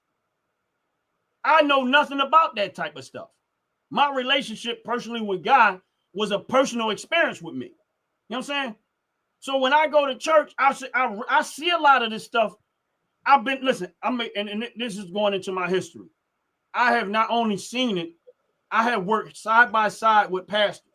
I have helped build and sit over and start 6 different churches in my lifetime. So I am very well. Respect. So I spent a lot of time there because I don't mind. I love being the person to be able to help serve. But I'm going to tell you something that I noticed with a few of them. They start out right. And I had an argument one time, and I said with a pastor, I said, let me ask you a question. And I said, don't take this the wrong way, but this is just how I see things. I said, I keep hearing preachers talking about have faith and trust in God, right? Trust God to provide for you. Trust God to provide for you. I said, why is it these preachers don't exercise that very same faith for the church? Why is it that they rather go manipulate people out of their money as opposed to trusting God to provide for them? If you want people to trust God to provide for you, tell people to trust in God, provide for them, why isn't the church doing the same thing? I said, I watched God perform miracles in this church when you was preaching that way. But the minute you start going the other way and it seems like you're trying to manipulate the money out of people, now it's like you always need it. You didn't need it before. When you wasn't preaching that way, it seemed like miracles was happening everywhere, unexplained. Now it seems like you don't trust God no more. You trust in your ability to manipulate people And therefore, it's not providing you what you think it's supposed to provide for you because now you became a thief. And what the Bible says about a thief is that God going to send the caterpillar and cankerworm to eat it up. It's not going to do what you think it's going to do. That's let me ask you this question. Let me ask you this question. Ahead, bro. You went a little deeper. So I'm going to pick on you right now. I'm going to pick on you. Go ahead. I seen this with my own eyes, my own two. That before I had glasses now. I seen it with my own 2 eyes. Because I got 4 eyes now. Right. Look here now. Why is it that there's churches inside New York City?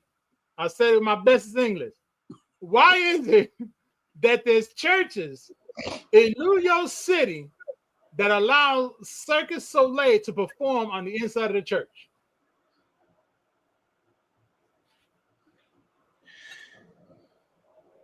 Should I say it again? Yeah. Should I say it again? Yeah, they're the search comment called Why me. is it? Hold on. Now I need somebody to answer me this question now. Go ahead.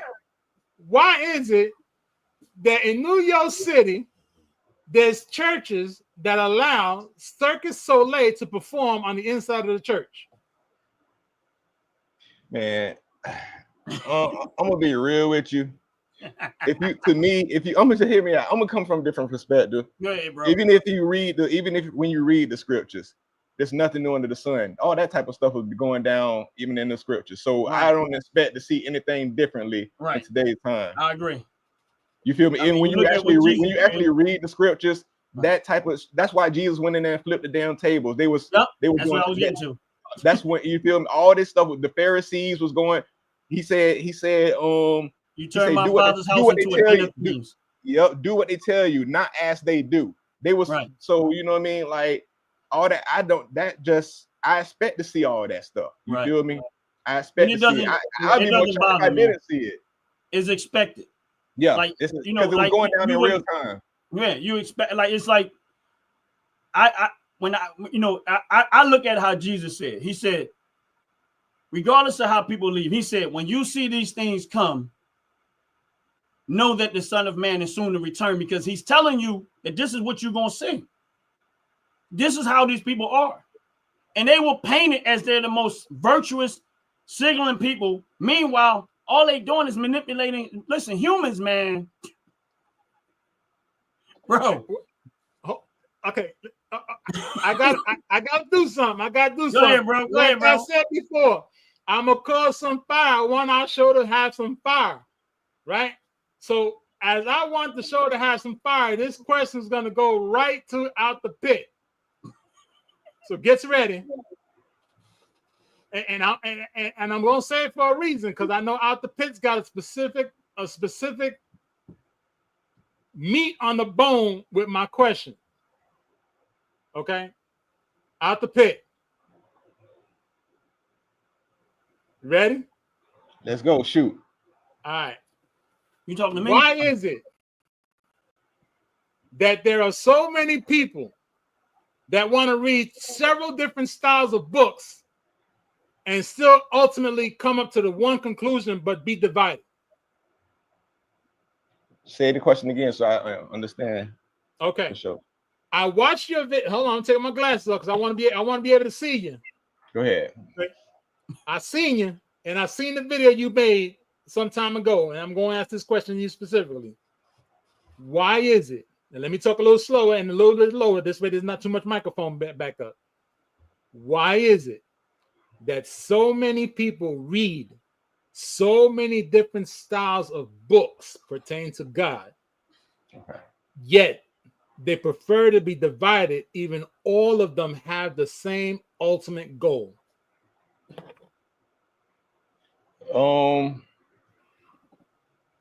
It's the way God, I look at it, to be honest, it's the way God made us. I don't think God wants robots. I don't believe God wants drones. Hey, we see that now. You feel me? That the people that think the same. And like I say, you're talking about so many styles of books. We could just keep it on the Bible itself. That's one book. And people get different perspectives and perceptions of that. I don't think that's because people are falling off or anything. I just think that he opens up, it's how you understand it, how you perceive things, how you You get what I mean? Like, so it's we not, we, I don't want to say we're supposed to be divided. Okay, put like this. I know this, I think this is a good understanding, good point. Think about the Tower of Babel. You feel me? When they were creating that, it said they all spoke one language, correct? Yet they were doing it for the wrong reasons. You can say that. But who came down and separated the languages? God did. God did. He could have just kept them on the right path, you know, on, you know what I'm saying, understanding each other, one another, you know what I mean, and just refocus on whatever they was doing wrong. I think he did that on purpose for the separation of thought, the division. You get what I mean? That's just my opinion. I really don't think God wants everybody in the same place at the same time and none of that. It's a journey that what we're doing, what we're living, what we're experiencing right now. This is a journey that he has tailor-made for you. And I think trying to shoehorn everybody into the same or beat that round peg in that square hole is going against the Most High. Right. I can ride with that. And to your point, when you start talking about the city of Babylon, I think if people actually went and paid attention to that story, now it's funny you brought that up. If you look at what the people did after their language changed, they took their knowledge and they went somewhere else where they spoke the same language, but they took their trade with them. Mm-hmm. So that helped build other cities. Mm-hmm. You get what I'm saying? And develop more other places. Because that's when they started to disperse throughout the world. Because what people seem to miss in that story is that the Bible said that God was astonished at what they were doing. Mm-hmm. And then he spit that language up, and then they went other places. And these were tradesmen in that field. Now, we probably wouldn't have a lot of the cities and those type of places where they went if that would not have transpired. Even though what they were doing, like you said, was wrong. Yeah, I think it all worked out for God's glory. It was all part. To me, it was all part of his plan. Go ahead, you don't understand it, but it was a part of his plan. Right. Like I said before, and I'll say it again. I'm starting fire. That's good. No, man, look here. You don't start. This is my lane right here. Yeah. Hey. So let me ask you.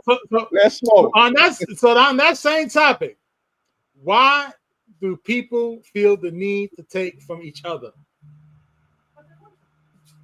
I'm gonna be honest with you, Jay, because we're selfish and we're self-absorbed and we want everything for him. If you're supposed to be followers of God, why are you taking from each other? I had a preacher say this, and I might have said it before, and I swear it was probably one of the most profound things I ever heard. He said, if everybody was a giver, who would go without? Say it again. Okay. Say the last part again. If everybody was a giver, who would go without? Okay, but let me jump in real quick because I want to say something about that statement. I want you to say that statement one more time before I say what I gotta say. He said, if everybody was a giver, who would go without? Then why do you need to teach a man how to fish so he can fish for himself and feed everybody else? Only reason why not, because he haven't experienced it yet. So somebody has to actually give him the knowledge. But yet, if you feed a man, if you teach a man how to fish, you don't have to take from anybody else, right? Right. Isn't that somewhere along the lines? Yeah, true. I agree. So now what you just said, doesn't that make him isolated? I don't know. When you say isolated, when you say isolated, he by himself. He don't need nobody. He learned how to, they taught him how to fish. So now he know how to fish. He know how to feed himself. He know how to hunt. What do you need anybody else for? He isolated. What do you need everybody else for? I mean, I kind of agree, but then I'm gonna say like this: as a man, and I'm quite sure I'm speaking to all three of us because we're all men. Mm-hmm. There is a mechanism in us, and I'm not saying women don't have this. I'm just speaking because we're all men. There is a mechanism in us, if you're a real man, that you don't want it all for yourself. Wouldn't that be selfishness? Right. Yes. My point of that, Jay, is like when I say we don't want it all to ourselves, is that I don't think men. This is just my opinion. I'm not saying I'm right, but I don't think men went and dug up these roads and found a way to pump water to your house just so men can have water at your house. I think they did it as a means of making it convenient for the family, even though they're the one actually out there doing the work. And yet they're charging that family for the water. So we come. I mean, I get what you're saying, Jay, but when I'm saying back to selfishness, right? Come on, now, we come right back to selfishness. OG going spiritual. Bringing that shit right back to reality. Right. Say, right. You now, here's the turn the car right back round, Joe. Now, here's my point to that is that I agree with Jay is that they turned around and make money out of it, but that's not always somebody's original intent. Oh, hell it is. Right. Now, here's my point to that. No. Oh, yes, wait, let me finish, then you can make your point, Jay. Intent. It is to take from someone else, bottom line. Right. Here's a because point. if I turn around and charge you for the water that you getting in your house. Hold on. No, hold on my tail. If I'm charging you to get water to your house, I'm being selfish because I'm supposed to look out for you. I'm supposed to give you free water. It comes from the sky, right? So why do I gotta charge you for your water? Well, you can't do that because there is a cost that comes along with processing that water. Like they don't just send the water to your house. Now, my thing is this: if you feel that way, then you should go have. You should go collect your own water. I put a tube in front of a plant. The water goes in the tube, goes to your house. I charge you 75 cents for every drop that comes in. I'm being selfish. Okay, question. No, has God ever taken from someone to give to someone else? I couldn't answer that. I could tell you from the book of Job. Yeah, he did exactly that. Yeah, I ain't even going to Job. We could think about the story of the Israelites coming and going into the land of Canaan. They had to wait until he took that land from Canaan to give to the Israelites. Right. And I think it's because when God gives you a talent and you don't use it, you're waste. For whatever reason. For whatever reason. So selfishness is the righteous way to be. Somewhat. It depends. Yeah, I get what he's saying. Somewhat it can be correct. Yeah. It can be because there's some things I think we should be selfish. Hey Jay, you know what? Here's to the point of to somewhat is what I mean by somewhat is that all right. This is how I see things. When I look at the Bible, and we were talking about in the beginning of the Bible, right? And not here, but another friend of mine, and we were talking about, and I said, you got to understand something. God always intended us for it to work. It just wasn't supposed to be hard. This is my opinion. And he was like, what you mean by that? I said, before God caused anything to grow or anything like that, he said, there's not a man to till the ground. So there was an intent for him to work.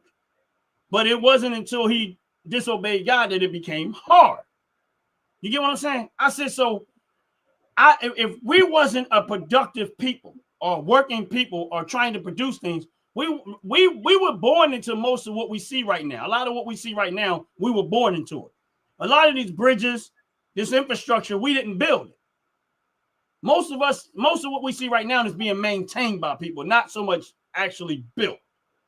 There is stuff that we're building, but there's a lot of stuff that we're maintaining.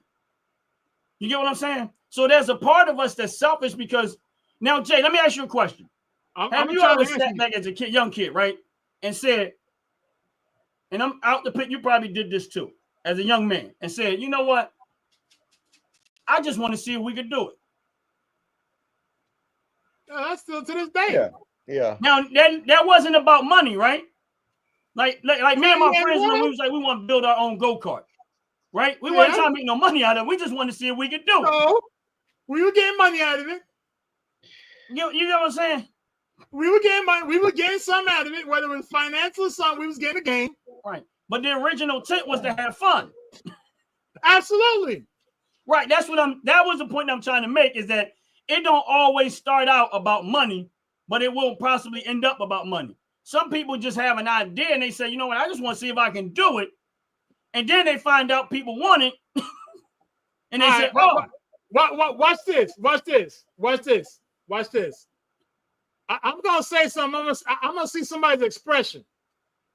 They got me. Yeah. They got me.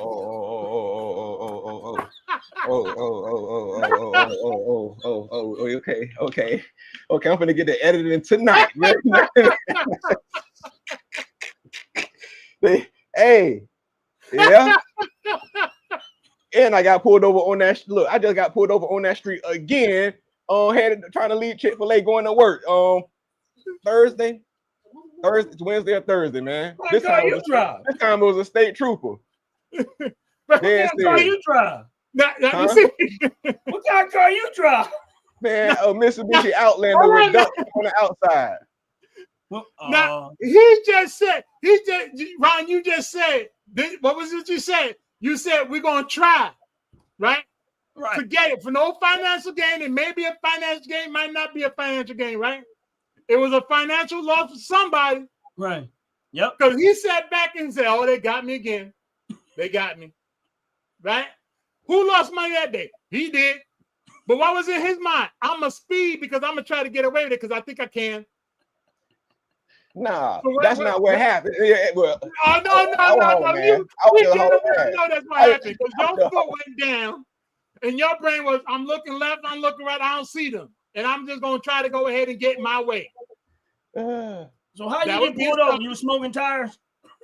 Nah, I wasn't smoking no damn. We talking about when? Which time?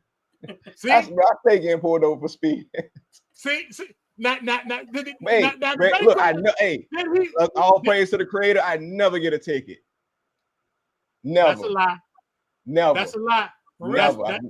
I've so never. They caught you speeding. Ask Queen Sackcloth. Out the pit. Come on now. Don't let the last time I got a ticket. Last time I got a ticket, I went to jail also, and I was 20-some years ago, over 20 years ago, about that. Look here now.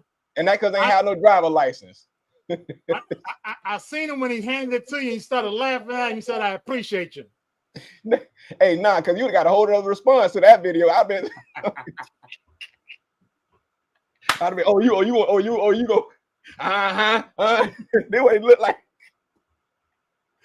Look, I get pulled over for speeding all the time. I never walk away with a ticket. Well, why, let me ask this question then. Why you keep doing it? Where you trying to get through the rush? Because they ain't got no damn tickets. Where you hold on? Why are you trying to rush to your grave? Huh? Why are you rushing to your grave? Boy, no, I'm a very good driver. And my grave ain't look, I'm not rushing to no grave. I ain't going nowhere to the Most High say I gotta go somewhere. Why are you rushing? Look here now. You talking to a speed demon, right? You talking to someone who how many tickets you don't got? How many tickets you don't got? How many tickets you don't got? He got an encyclopedia. I got a Britannica. That's why you want to start projecting on me now. That's why you're getting the hate right now. That's why you're getting the hate right now. And that's why you want to project on me right now. Man, right. I've got how you getting away with tickets. The same reason you coming at me with this smoke is the same reason I still speed. Because I ain't got no tickets. And you the same.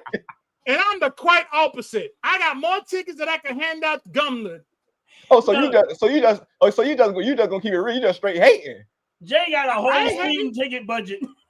That's because I'm the law-abiding citizen. They keep giving me tickets because people like Jay got a whole account that's for speeding tickets all together. He got his account and he got set aside for speeding. How do you get a speeding ticket at 56 miles an hour and the speed limit 55? You know, you might got I don't know. You know, I literally I'd have took that one to court, bro. I did.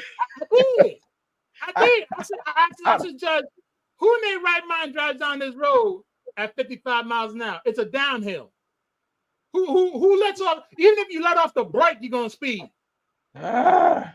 Judge threw it out. He threw it out because it was right.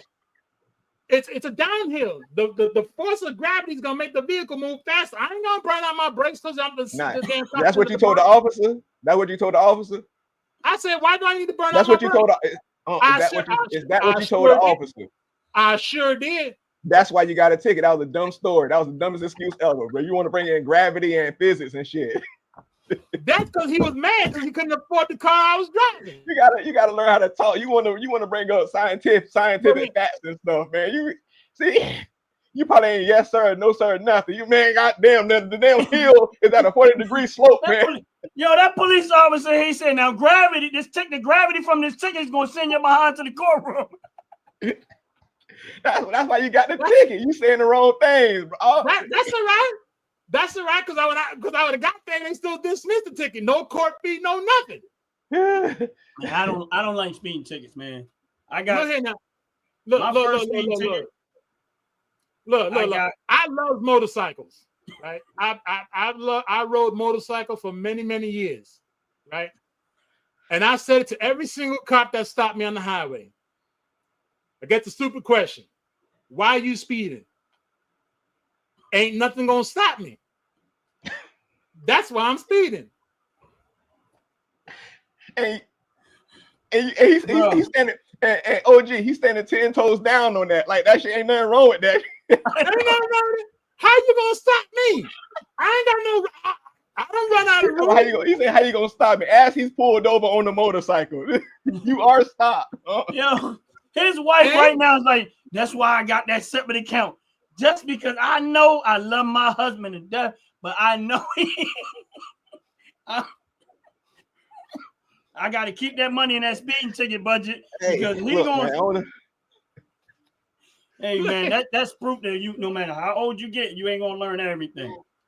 When I got my first ticket, I might have told this story, but I'm not too sure. But I was I had that Chevy Malibu. It was a 79 Chevy Malibu, and I was doing work with it. No, I don't know, it was like 79. And I had a 350 in the motor in there. I put a full barrel carburetor on that sucker, man. I put the chrome headers on it, got the pipes done. Had a positive red, got a shift kit pin inside that thing. I was doing all this work to it, right? I go on the expressway and decide I want to see how fast it can go. And how fast did you run out of room? I was up to about 110, 115 miles per hour. See, that ain't fast enough. All right, I was still climbing. I know. Wait. So I don't know where that state trooper came from. I didn't even see him. He pulls me over. Finally, he gets behind me. He pulls me over. Now, I was about to get off the exit, and that's where he got me because I started slowing down to get off the exit. Pulls me over. He's like, he got out the car with an attitude. I guess because I was speeding, but he like, "Have you lost your damn mind?" I'm like, "Sorry." I'm like, "Sorry, officer, man." He was like, "You know how fast I clocked you? I clocked you at 110. I'm like, I was like, "Officer, I'm gonna be honest with you. I was working on my car. I was trying to see, and I just wanted to see what it could do. I did this and I did a couple of things to it, and I just wanted to see what it could do." He was like, "What do you mean you did something to it?" Because the car it wasn't painted, it was just primed up, so you couldn't really tell.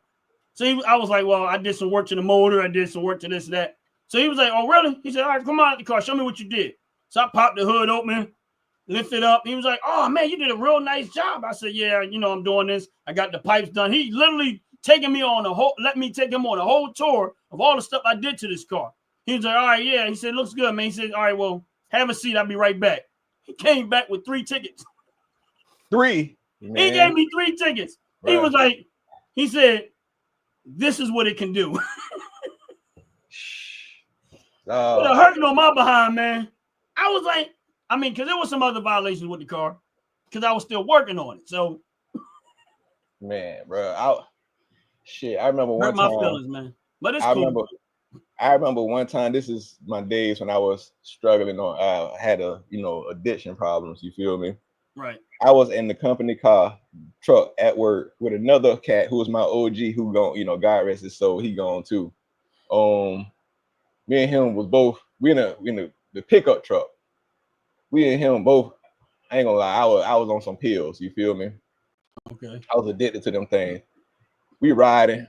I'm zoned out, man. He don't mess around and gave me some stuff I ain't never took before. I'm just, I'm like, so I'm zoned out. We riding, music playing.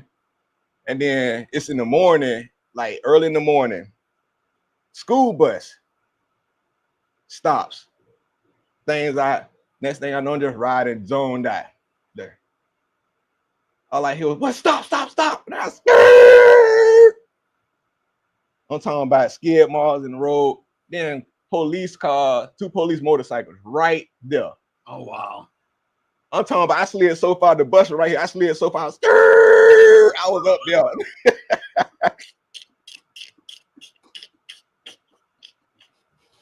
I was up there. At least you tried. I tried. Hey, that police got behind me, man. As soon as I was like, man, he looked. As the kid was getting on the bus, I'm looking over at the street.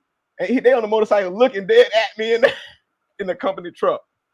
Hey, bro. I still, no ticket.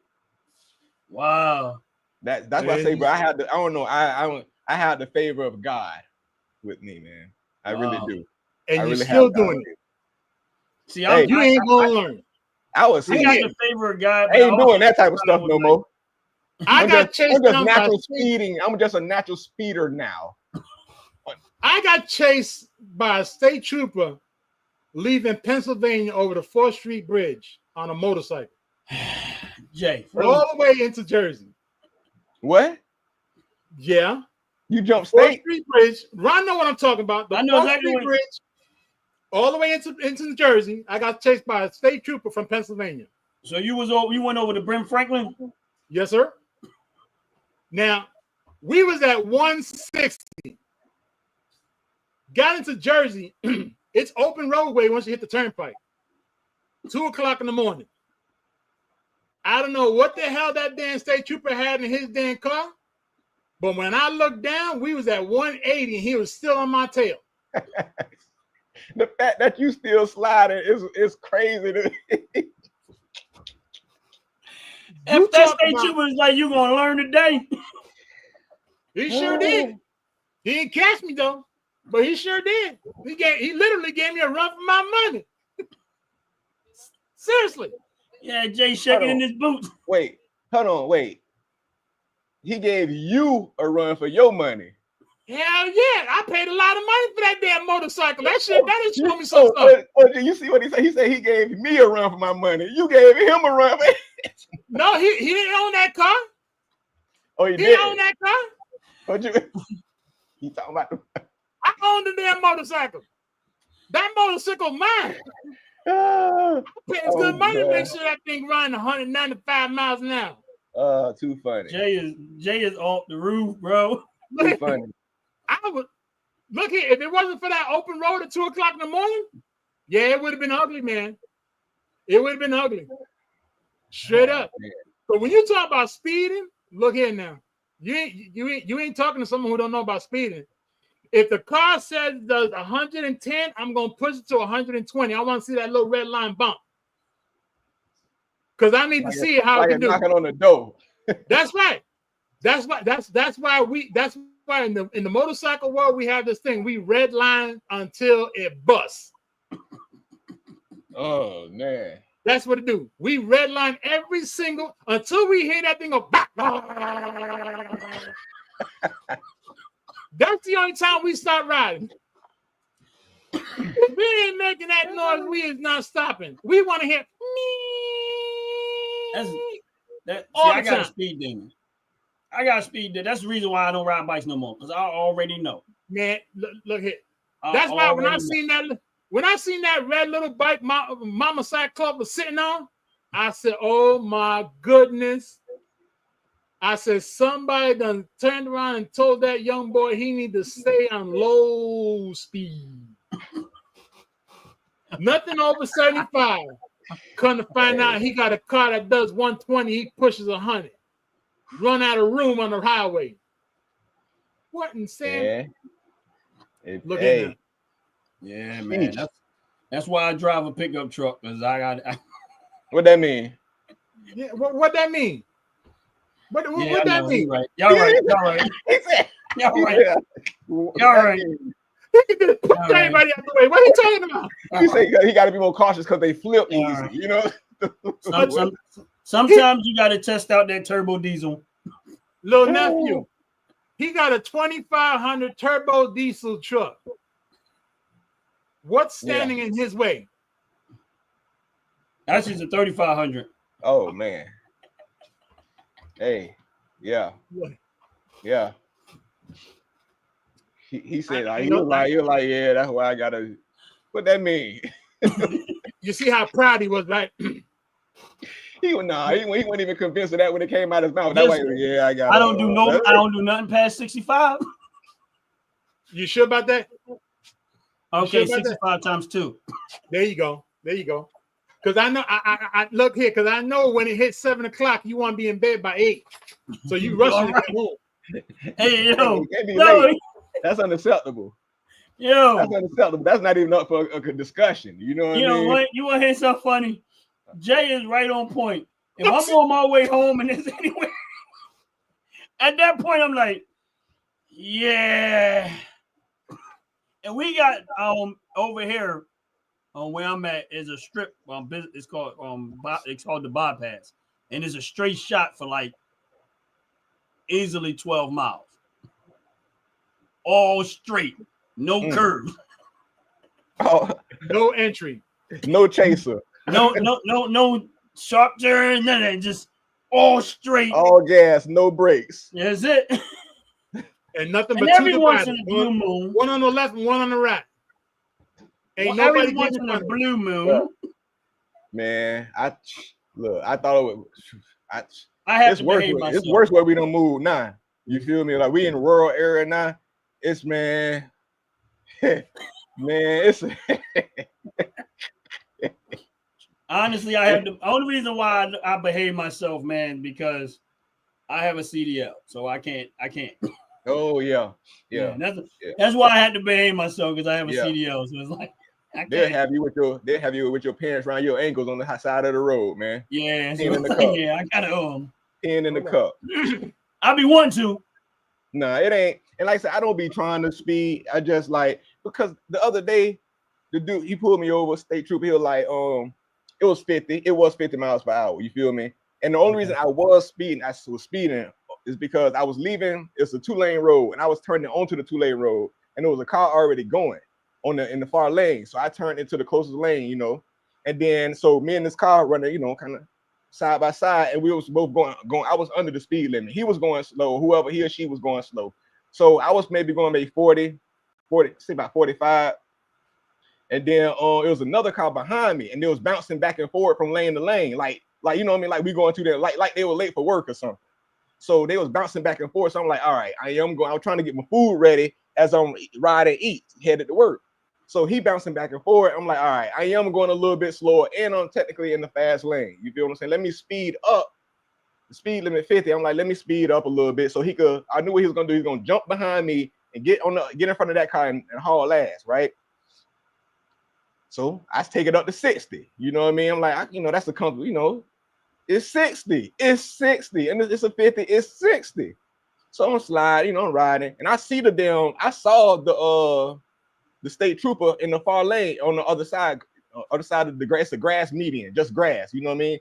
2-lane road on that side too. So he going this way. And then so I saw him slowing down and turning in the grass. I'm like, nah, I'm only going 60. This joker behind me slows down and jump behind the other slow car in the right lane that he's trying to get behind, trying to get past. So he lets me pass on by the state trooper. Then he gets right behind me, flash the lights. I'm like, come on, man. I pulled over. He say, man, you speeding. I'm like, I was doing 60. He was like, yeah, I got you at 61. So I was like, well, shit. I mean, I'm not finna argue over one damn mile. He like, well, at least you're honest. Right. I mean, yeah. So he took my stuff, you know, and all that. That was it. I mean, technically, that's not really speeding, though. I didn't think so either. So Right, you know really what I mean? speeding. Like if you was going like 75, my stuff, you know, and all that. That was it. But then I can say you was really speeding. Hold up. If you was like Jay doing 100. Hold up. 10. Hold up. You mean to tell me that you was in your car eating your food while trying to test somebody else's car out on a 2-lane strip to see how fast they can go? Because that's the story you just said, that you were looking at the person, you know, it was a guy or girl that was on your right-hand side, and y'all were going up and down because you was trying to figure out whether they were going to go fast. That's not what I said. That's not what I said. That's not what I said. It was a car behind me. You said somebody behind you was switching lanes trying to get in front of you. So you wanted to speed up to let that person behind you. It sounded more like you was trying to get that person on your right-hand side to go. Okay, here he go. Now you trying. I'm glad the cop ain't do that shit, man. I'd have been like, look, bro, I ain't got time. Give me the damn ticket, man. I ain't got time to tell me. What I should have did is got behind that joker that drag race on the highway while you was eating your lunch. Look here, Because in the motorcycle world, when you do something like that, you roll up next to somebody and you do that back and forth. Yeah, you want to race. You want to race. That's what that means. That's what that is. That's what That that was means. that 1, 2, 3, go. No, there is no 1, 2, 3, other go. person don't It's even just know you nod your head racing. and go. Don't even know you racing.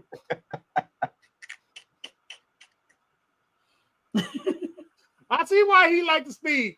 See, he got a good story because he got a pretty face. He got a Jay pretty telling face. the truth. What it was is he wanted him to get up beside him, and the state trooper spoiled the moment. Yeah, he destroyed the moment. See, I had a see, little nephew like Ice T. He got that Ice T face. He pretty. He got a pretty face, so he feel he can get away with things. That's what it is.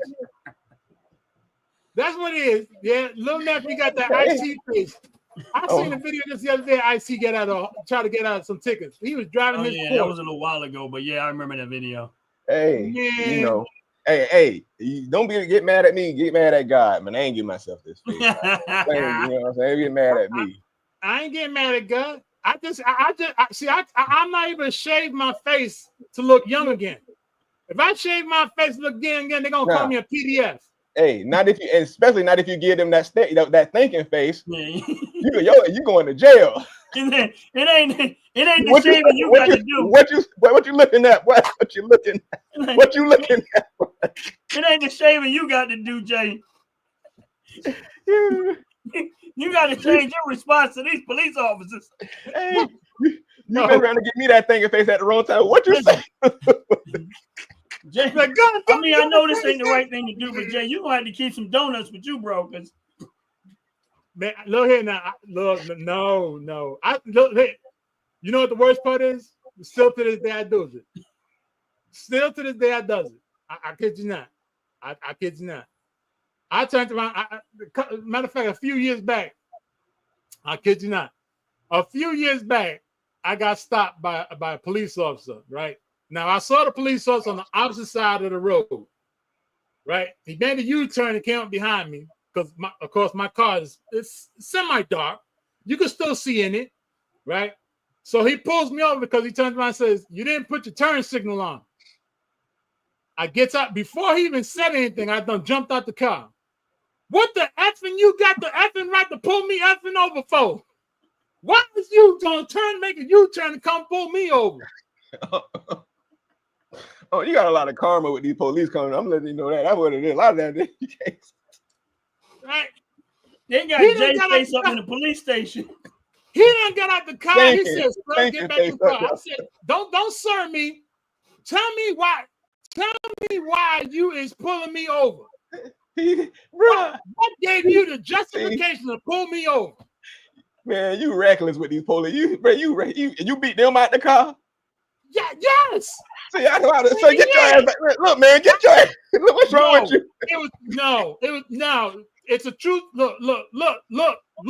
It's a true story. How they had a flashlight. Man, get your ass back in that car. I told you ain't got no right. I said, you ain't got no right to pull me over. What you pull me over for? He said, sir, get back. Don't sir me. Tell me the guy's thinking reason why.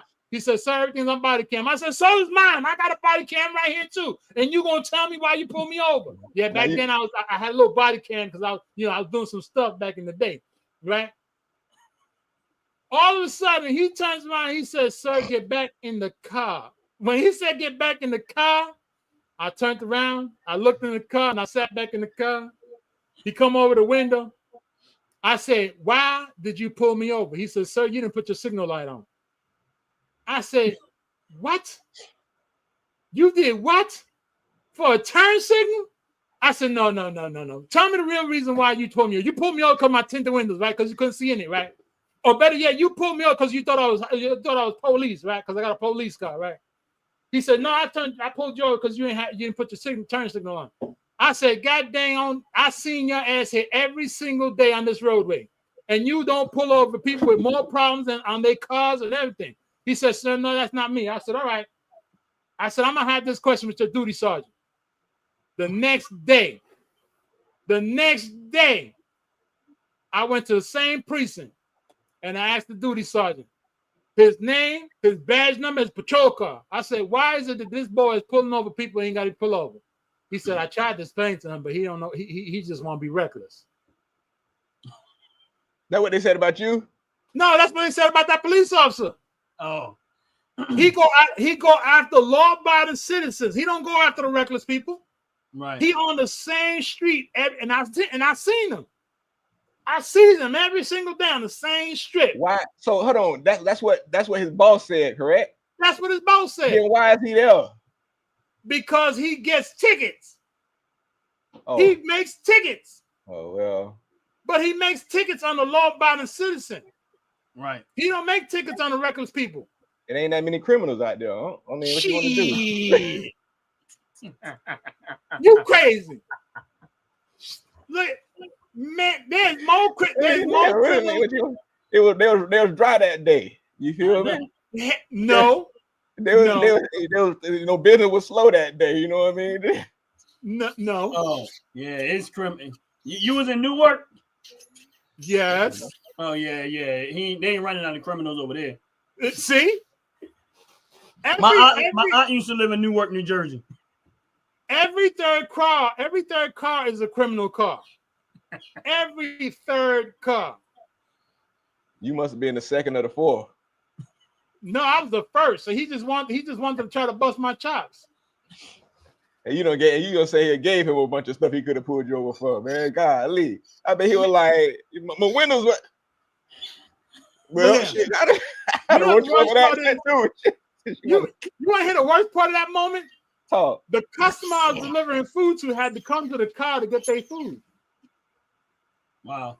Oh, so man. you know how angry they were. They had to walk out their house, come halfway down the block to get their food. Auntie, you need to get them, man.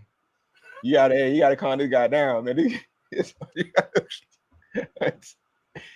How much has it toned down? Look here. He said, well, last time I got pulled over was probably a few years ago. Look here. I've been in South Carolina 3.5 years now. It is the best thing that I've done. Wow. The best thing. Even down to driving. Look here, the speed limit says 45, I do 48. Oh man. No. We glad you down there. I kid you not. No. I kid you not. Absolutely you know what? not. Absolutely I mean, some of that not. is city life, man. City life make you like that. No. Not Jay, though. Jay special. Look here now. Look here. If it wasn't because little nephew, if it wasn't because little nephew family now, I'll be all over him. Because there was people like him that just irritated my blood every single day on the road. I kid you not. I tell you like this. There was one time that me and the missus was in the car. We was in New York City going to the Lincoln Tunnel. This guy had no lights on his car whatsoever. None. I done pulled up next to him, said, listen, I don't know if you're stopping. So if I hit you from behind, you cannot turn around and say that I'm in the wrong because you got no lights. I don't know you stopping. He said, mind your business. Now, back in the day, you couldn't say that to me. You couldn't say that to me.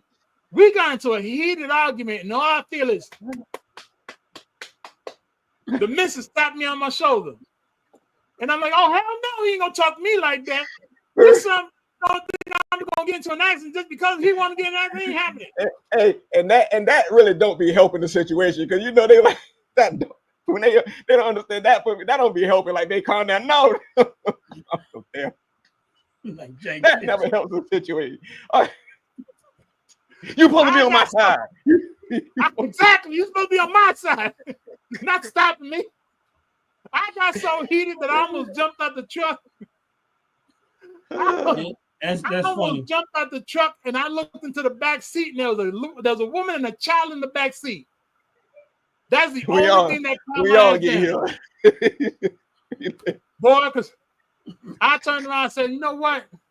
If it wasn't for that lady and that little child in the back seat, your ass won't have a car right now. You won't have a car right now. Man, I'm so calm. Woo! Boy, you don't understand how calm I am. Oh my God, I'm so calm, bro. Hey, I don't know. I said, when I start having stuff in the car with me, I was always getting pulled over. Like I said, never got tickets and stuff like that. But once I actually cleaned my life up and didn't have stuff in the car with me, I turned into a real calm. You know, hey man, what's up? Man? I'll be joking. Hey, what's clowning with them and everything. I learned you make people smile, make people laugh. You get a long way, man. Yeah, that's true. Look at man, fuck off. I'm gonna earn this ticket. Look at this simple. I'm all in on this ticket. When I'm done, y'all gonna be writing out 5 tickets.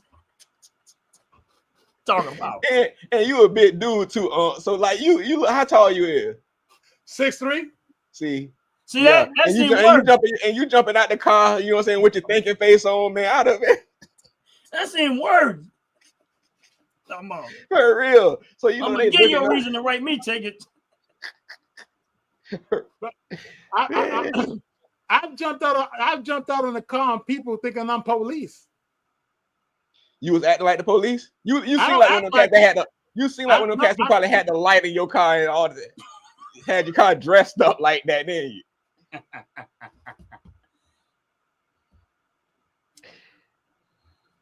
I know deny or justify what you just said. I was sitting here sympathizing with his wife, like, oh my goodness, she done had 75 heart attacks right now. Jay get up in the morning, they take a ride. He said, baby, just get ready because I'm about to make it exciting. It's about to go down. Yep, that was me. You're right. It's about to go down. You gotta look at her. Yep, you're right. She can tell by the way he backed the car up out the driveway what type of day it's gonna be. he in the car like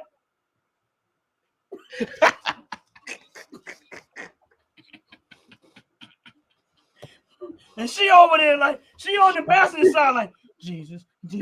Oh my God. Not again. Auntie look at him just get home. I ain't ride with you no more. You want no son? She may have been doing it, but when she had to be at work on time, she got to work on time. Oh man. I'm just saying. Traffic, no traffic. We got to work on time. Yeah, it was a thing. She got to work, went right to the emergency room just to make sure she's good. Hair all over the place. I know. No. Now we know where that hair care product really came from. That's how she got the idea. She like, my husband gonna drive me crazy. Driving that damn thing like the Bandit, right?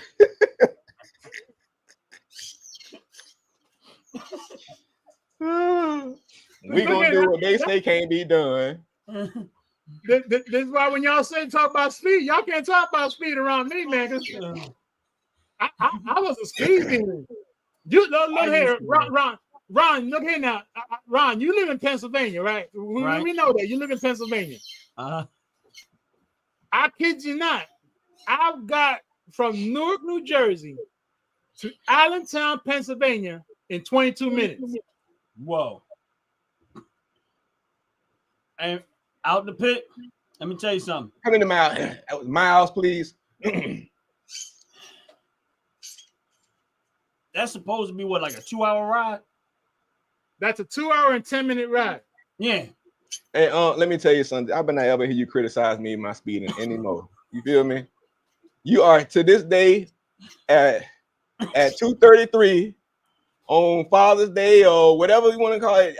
We gonna dead that today, all right?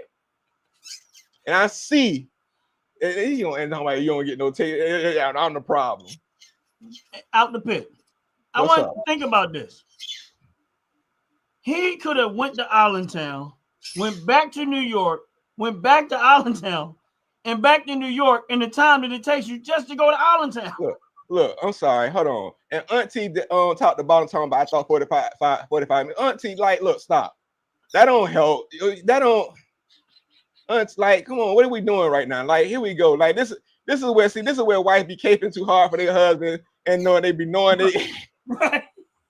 Like, she said, like, I thought it was 45. Now it was 45. You know, it wasn't night that. It was 45 minutes. Look, man, auntie. Out the pit. You know, she got that real big insurance policy. Well, that shit don't apply. She in the car with his ass. I know. That time she wasn't in the car with me. She was not in the vehicle with me at that time. All I did was I called her. I called her when I left the house. I said, I'm pulling off. And then I called her when I reached there. It was way too fast for my heart. We know. Well, thank you. We sympathize with you. Listen, I'll be scared to ride in the car with him at this point. No. Now you just say call me. I'm letting you know now. Hey, I go to South Carolina. I'm driving myself wherever we go. Only thing he allowed to do is give me directions. Oh, you want that? I bet you heard. I bet after a while you heard the speed of sound. Boom! He had no pass by 10 minutes ago. Boom! He gonna break down barrier. I tell you, if the vehicle said it does 210, I want to see it do 220. He in that car. That car that woke up like Kit on Michael Knight. He said, now you know we're not supposed to be going this fast, Michael. He's like, wait, this car start talking. When you start speeding like it ain't no tomorrow. I didn't know I had that feature. You don't. Hey, car, if you know better, you shut the hell down right now. You said yourself.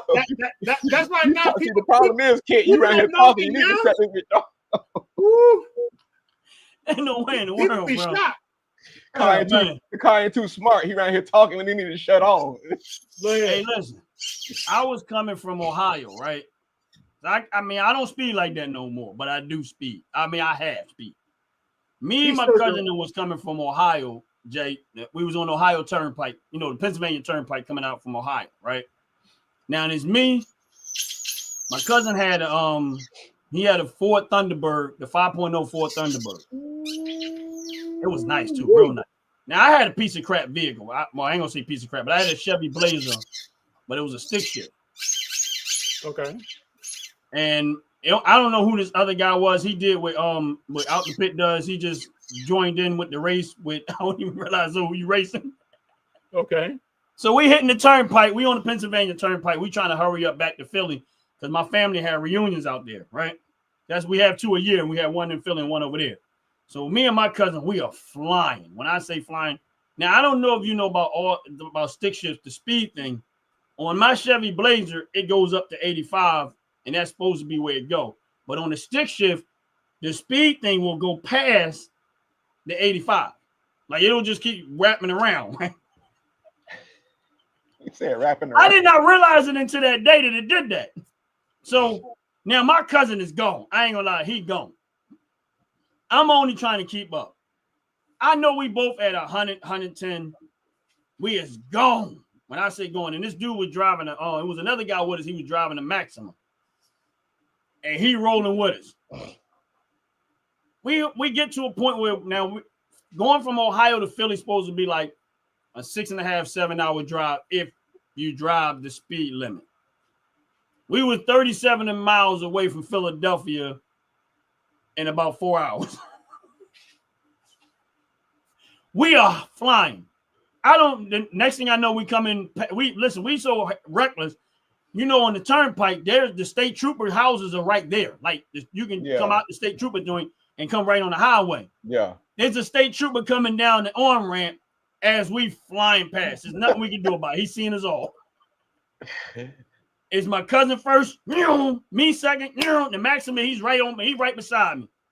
I'm like, oh man. So now, of course, we're trying to do the right thing. I'm trying to slow down because I know he didn't seen us, but it is what it is. Oh, that's the right thing. Right. So Jay over there like, no. At that point, you might well keep going, see who he pulled. He only can pull one person. Shit, this is where the story gets funny, right? So he's behind me, but then he goes around me and he takes off. So I'm like, me and my cousin in the vehicle, I'm like, oh snap, he didn't catch us. But I'm like, we good. We get about 2 miles down the road. They pulled my cousin over, the one who was with the Thunderbird, pulls him over. Now me and my other cousin in there. Now we looking at the car laughing, because he got pulled over, but he didn't pull us over.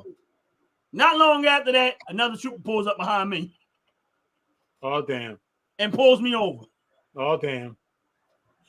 Now I'm like, so what he did was he got behind me, radioed my vehicle, and then went after my cousin. I didn't realize that at the time. So I'm making fun of my cousin as we driving past because I'm like, y'all got caught, we didn't, we out. See you in Philly. The cock-a-doodle dude. I see y'all in New York City. We just said on life. So we get further up the road. He pulls me over. And I'm like, oh man. And this is a true story, man. This I'm like, oh snap. So me and my cousin sitting in the car. I'm like, man, this sucks. We was almost home. So when you on a turnpike, you know they give you the timestamp on your card. When you hit the joint, the timestamp when you got on the turnpike. So he takes the turnpike stamp. He said, where's your thing when you get on? I said, we got on the turnpike. He said, where's your thing? So he looked at the time that we clicked in to go on the highway. So he said, was you traveling with somebody else? I said, yeah, my cousin, he was over there. He, back there, he got pulled over. Now, they make my cousin drive up to where we at, right? Because my cousin had my tags to my old car in his car. Now, he didn't have them on the car. He just had them in the back seat of the car. Wrong. So it wasn't actually on the car.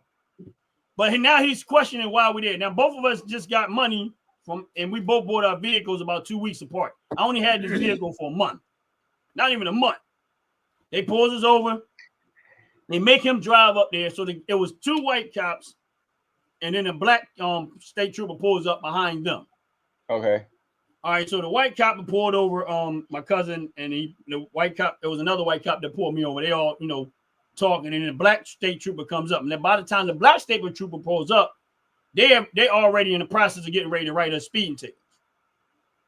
The black guy pulls up and was like, well, did you get them for the tires? Did you get them for the tent? Now he's looking at me, not my cousin. And the white guy looking at him like,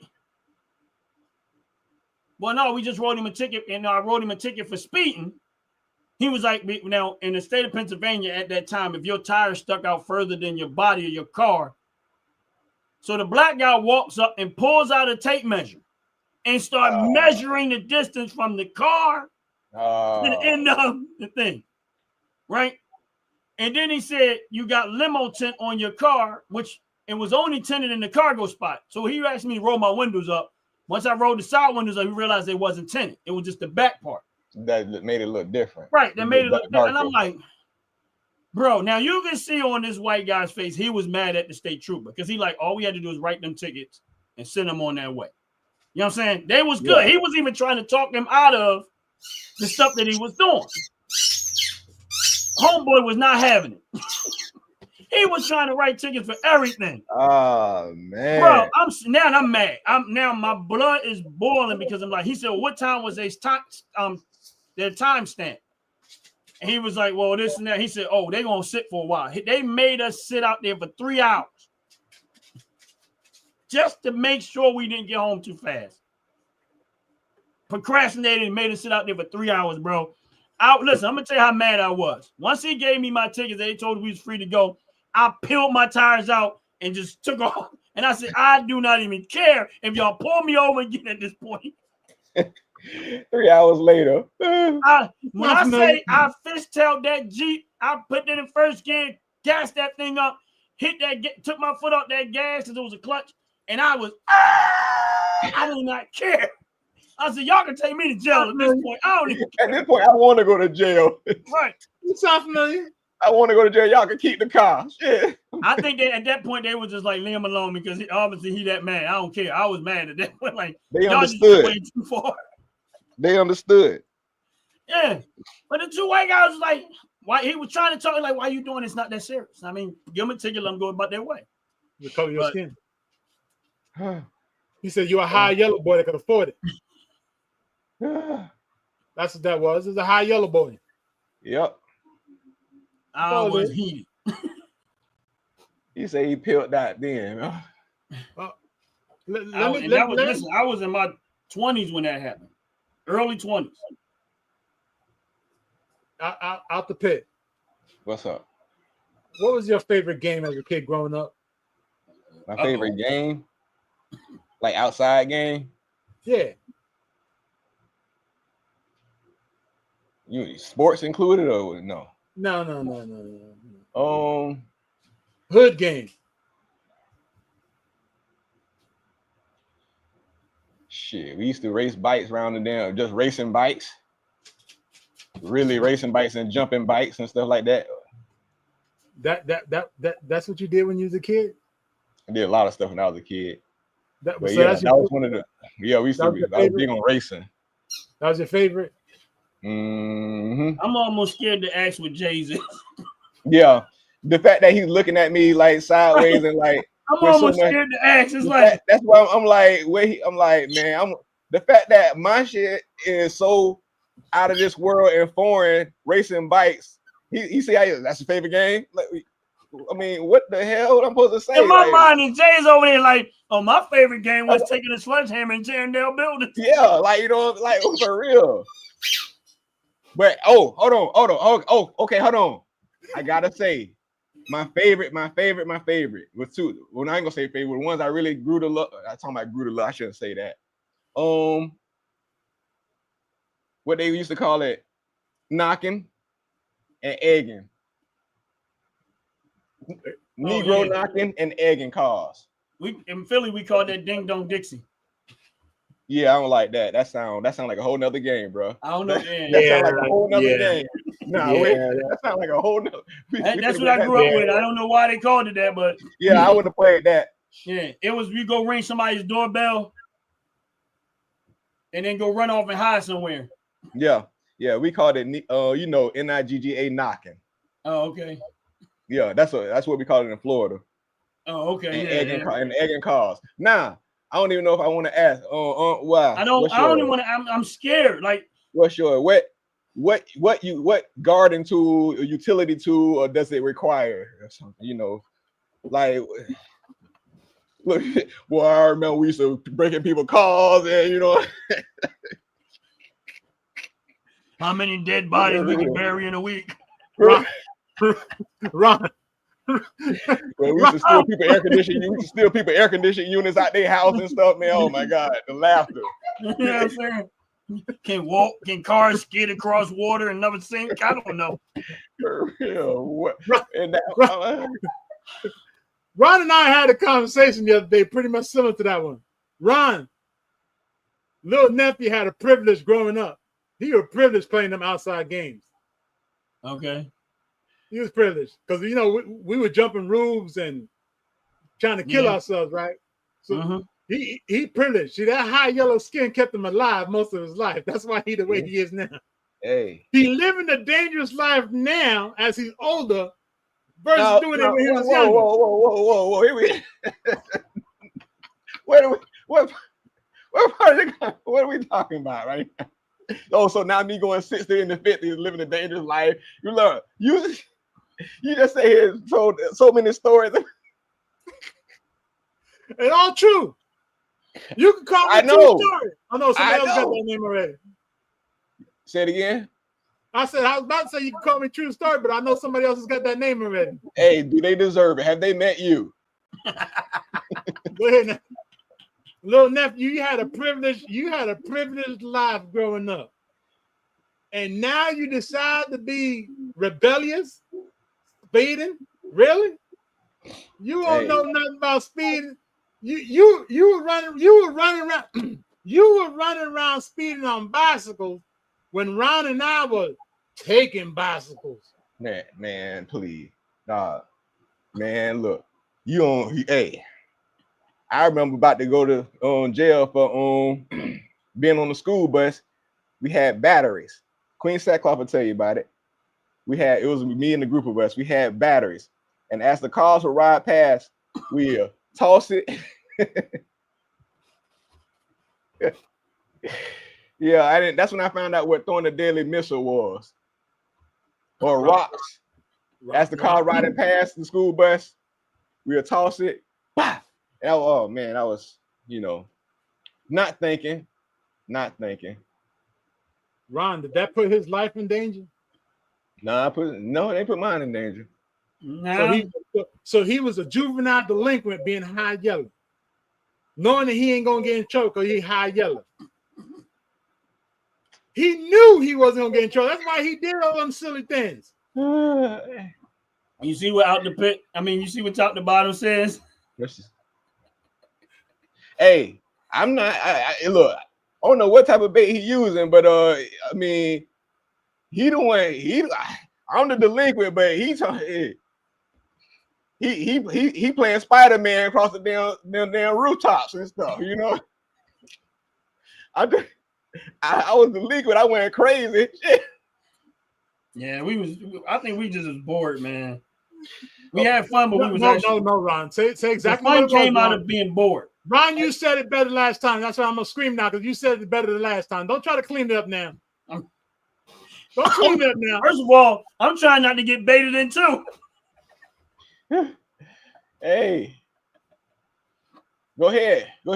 Persecute. All right, Jay. Let me ask you a question. Go ahead and incriminate yourself. Go ahead. Let's hear some more there. I don't even have any questions. Ain't no incriminating when you already incriminated. I know Jay How did. can I incriminate myself? Somebody already did. Oh, yeah, Jay. So Jay, you played the stop the car game. Stop the who? Stop the car game. The car, the actual car? Yeah. No.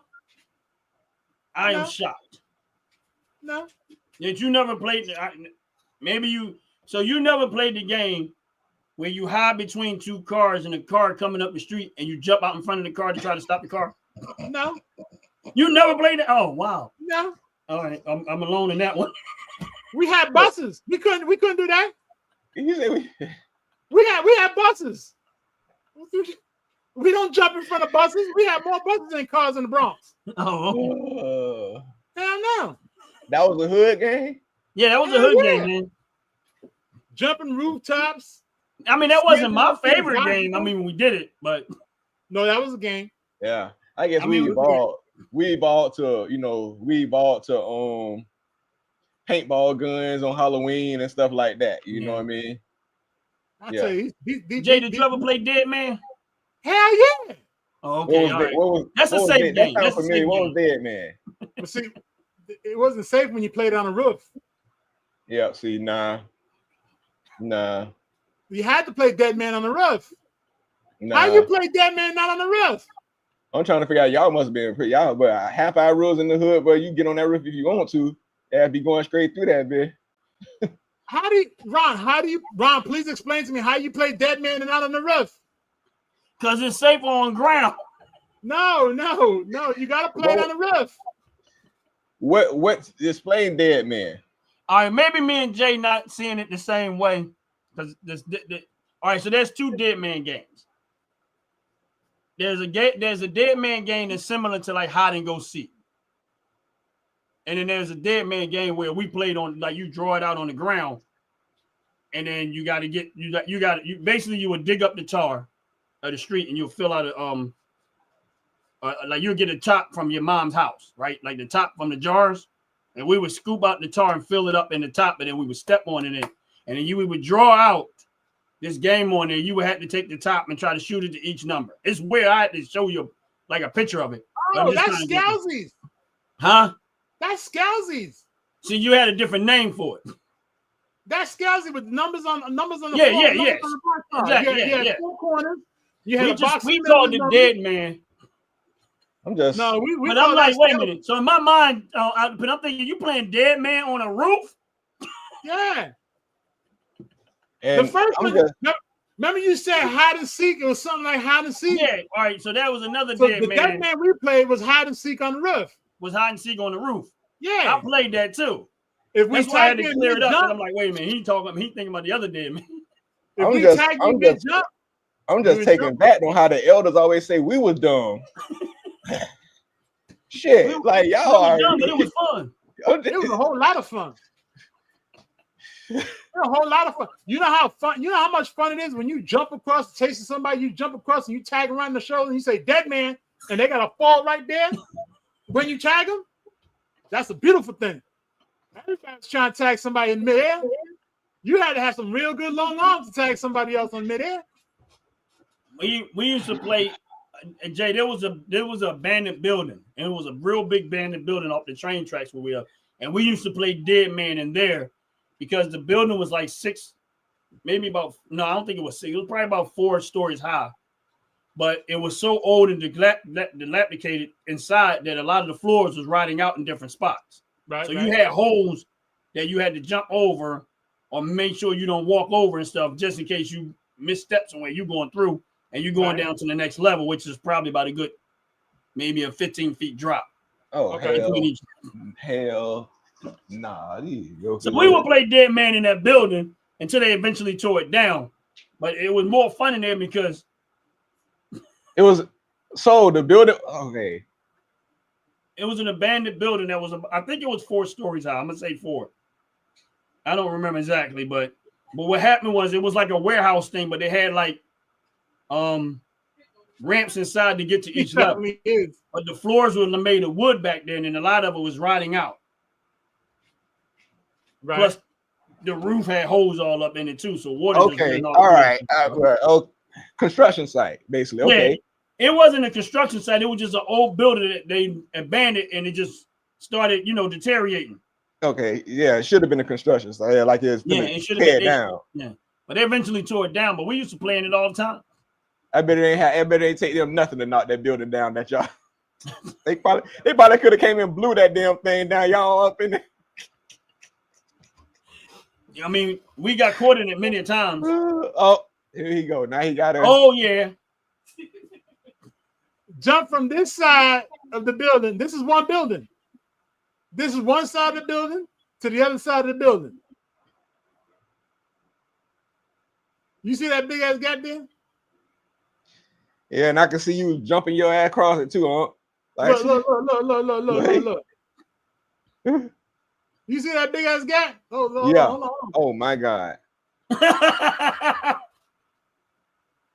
When you talk about playing dead man, this is what dead man is. Trying to tag somebody jumping from this side of the ref to this side of the ref.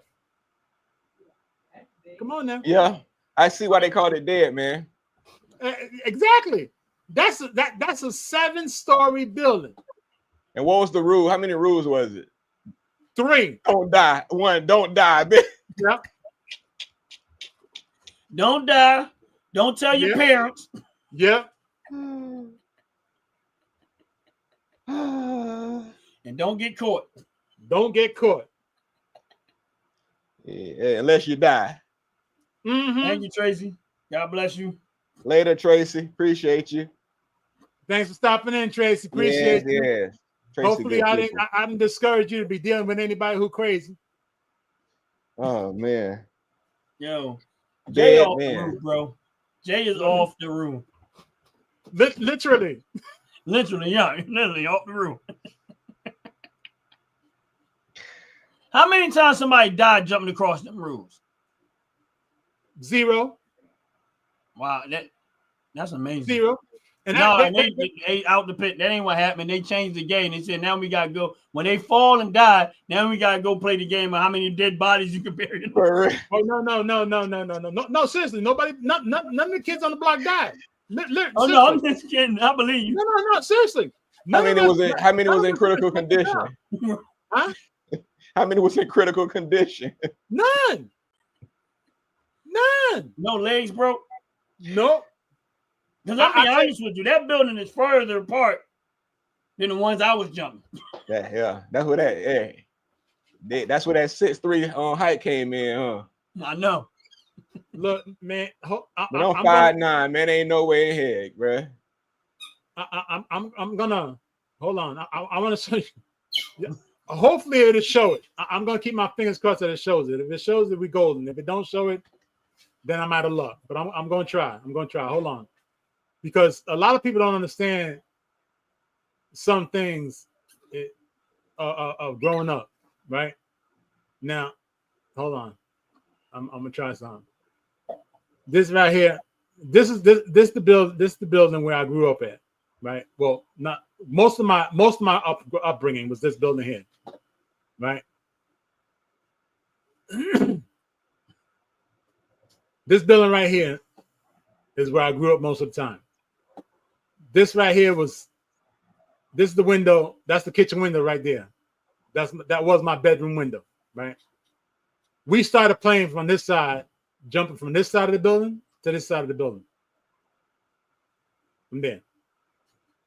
That is literally one car's length from bumper to bumper to jump across. No, I'm good. Nope. Yeah. Okay. I ain't doing it. One full car's length. And you didn't play sports? Huh? And you didn't play sports? I didn't play on sports growing up. I played football. Wasn't even interested, huh? Wasn't even interested, huh? No, I was. I played a little bit of football in high school. Just a little bit. You should have did the long jumper. No, no, because as I got older, my joints didn't want to work that way. I bet they didn't. From playing dead man. They sure as hell did. I wish they had a picture of this one back here, back in the day. And listen, I ain't gonna lie to you, that's further than the ones that I jumped. Until you say that's how his legs grew, I'm done.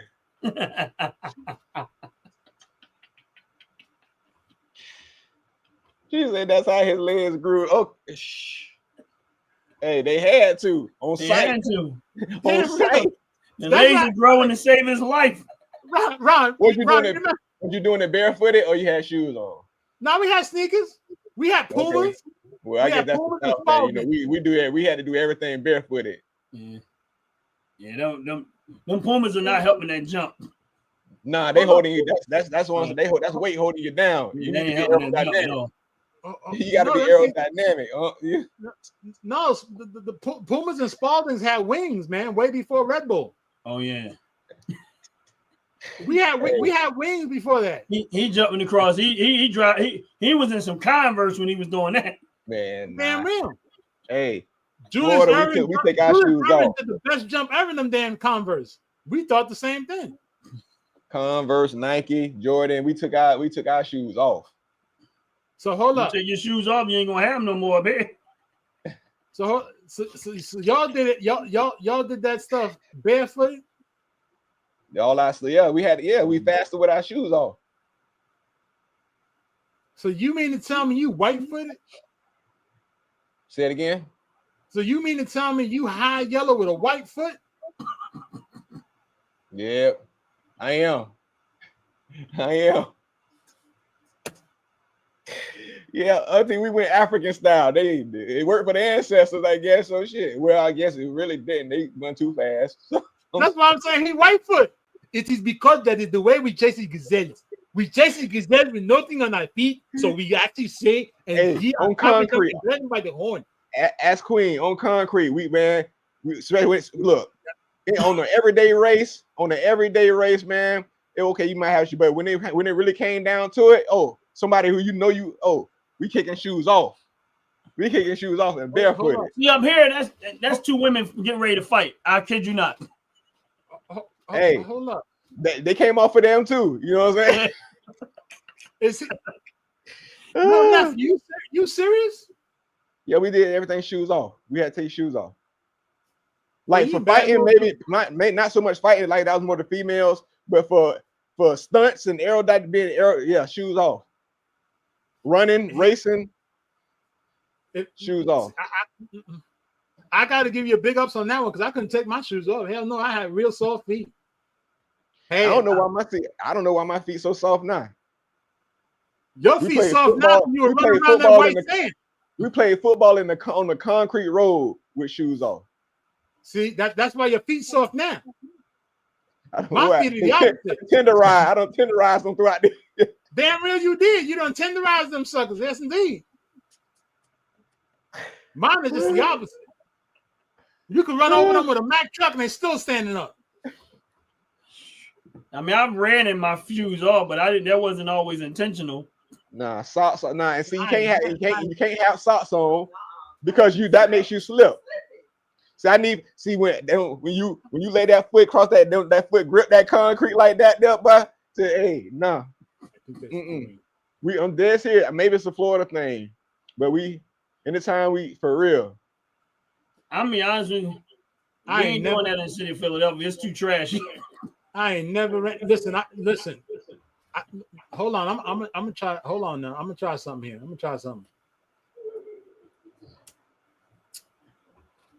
I ain't never in my entire life ran barefooted. Never. I mean, I have, but that wasn't like a common thing. I ain't never have I done that. You ain't never ran. Why do I hear in the background? Why is she talking mess in the background? Yeah, I ran before I jumped roofs. That's a whole lot of running. You was running, but you ain't never ran. You ain't never had the shoes off. You was a runner, but you weren't no runner. We were runners. I'm telling you, bro. I'm telling you. Stress, and you was in Florida running like that? Yeah. Ground hot as hell too. Bro.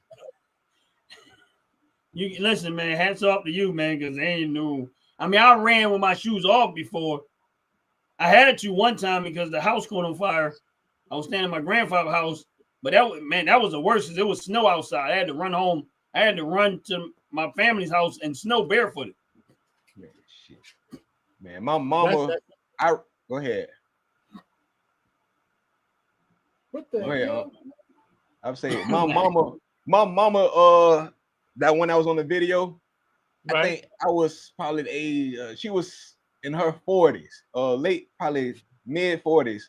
Okay. Me and her just talk. She was bumping her guns one day. I'm like, man, she was talking about racing and stuff. And then so we went outside my grandma's house. First thing she did, 40, kicked her shoes off, got in the street, and was running barefooted. Wow. Hey, and then I'm talking. It used to be an argument. If you put shoes on. It was considered unfair if you had your shoes off. Unfair if you had your shoes off. Yep.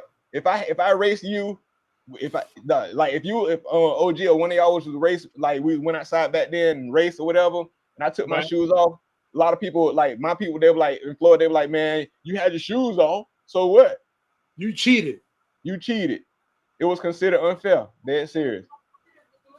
You had an advantage without having your shoes off. Dang.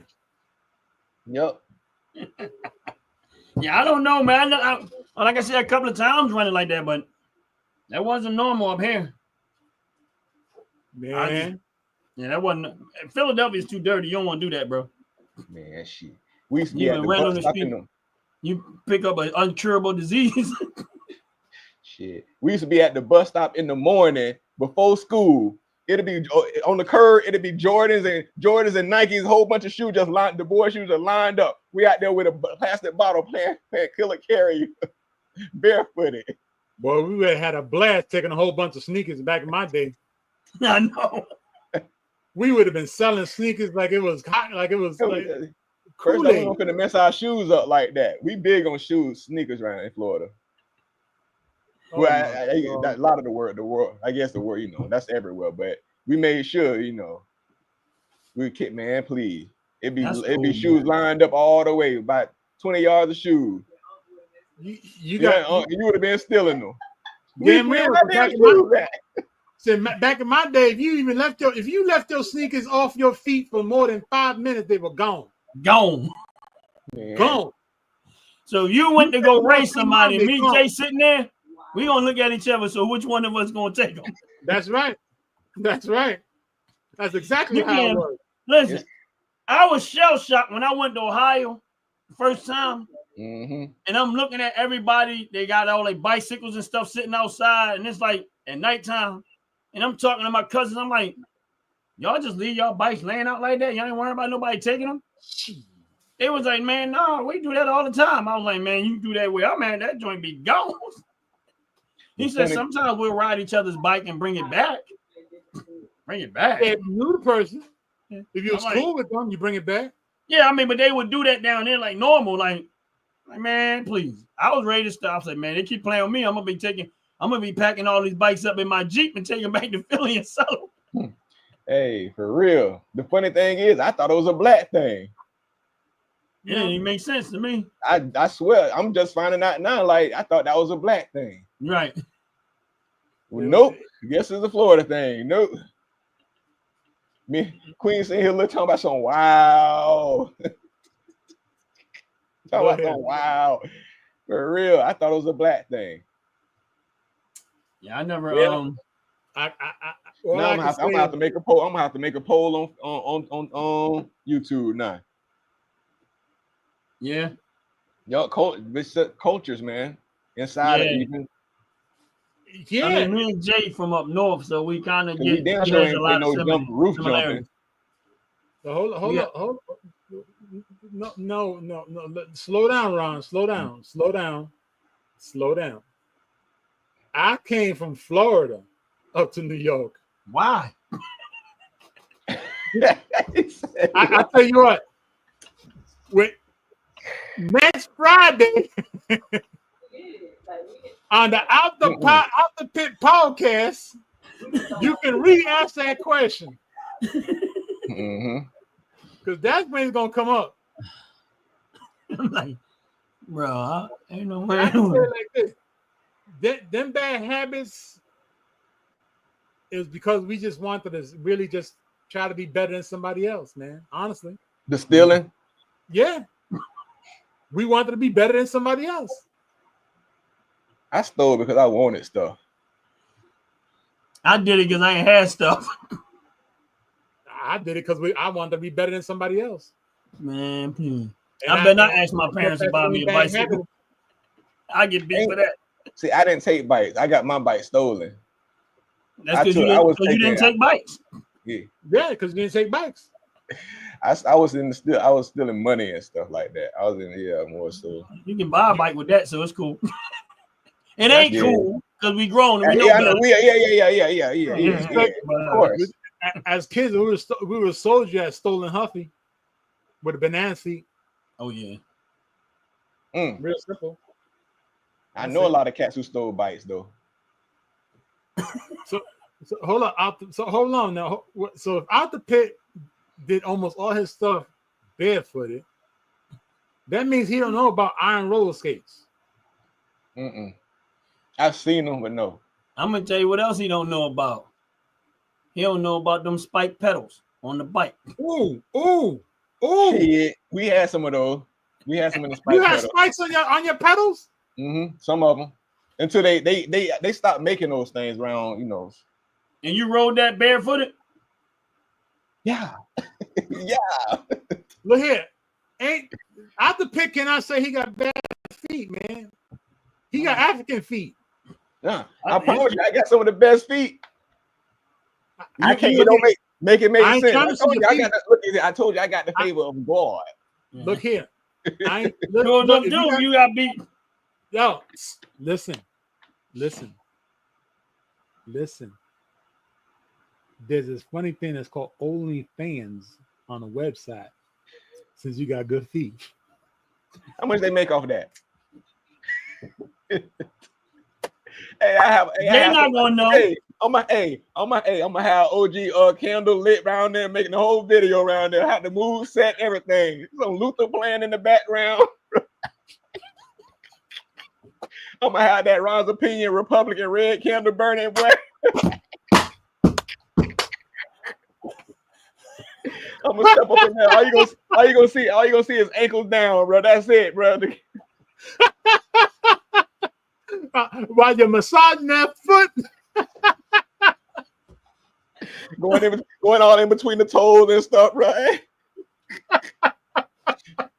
With the 10 grams. I'm gonna shave the hair on my toe knuckles off and everything. Have it all real nice and pretty looking. Oh man. Have some clear.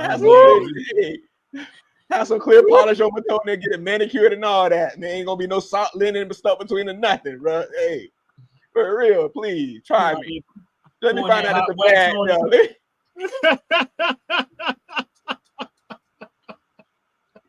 Hey,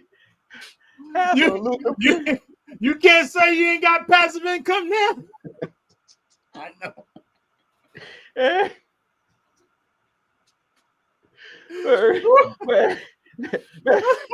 Have a little ribbon tied around my ankle and all that. Yep.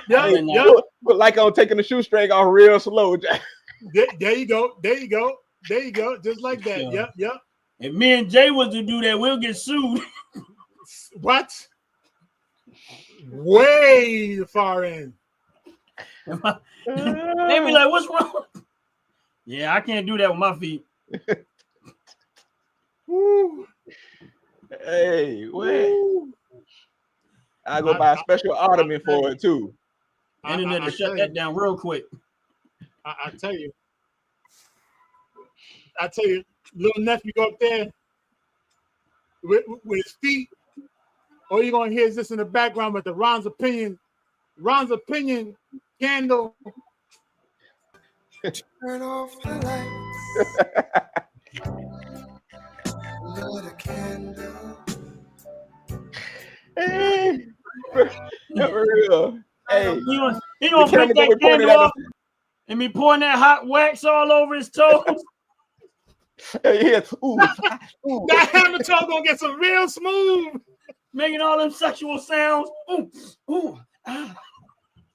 Hey, are you seeing them lights going up, bro? You know, some freaking jokers out lights there, going man. up, the hearts emoji lighting up.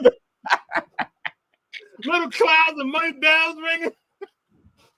And like, Cash out going off, bro. Cash out going off on even step foot in the camera. He gonna turn into a millionaire one night. He's like, you mean to tell me I've been walking on $1 million all this time? And I didn't For real. Well, hey, let these puppies out, boy. Ooh. Yes. Man. I kid you know, not. hey, nothing but thumb flip flaps from here on out, boy. That's right. He walking on $1 million. And because I gave you that idea, I want 99 cents for every single one to get you there. Hey, for real, by the time I get done with it, I can afford that. Shoot. You might get $2.99 for that, but by the time I get done editing that thing, bro. Oh my goodness gracious. Oh, that's funny, man. Hey, I'm gonna have them lights set too, them blue lights I be having on and all that. Yeah. And he got the good background light for it too, Ron. I kid you not. He got that background light. Oh my goodness gracious. All he gotta do is sit in that big comfy chair and straight just keep doing and just like I mean, I'll be shocked, boy, because if he ain't doing nothing, he sit there the way he sat in that big blue chair like that, and just straight, I kid you not, just sit there with the candle lit. Next thing you know, he's pull out that stuff, and all you can hear is like seriously, like I'm gonna have different feet movements, toes gonna be. I'm gonna be doing a little trick. Tonight I'm in a sexy mood. Oh, baby.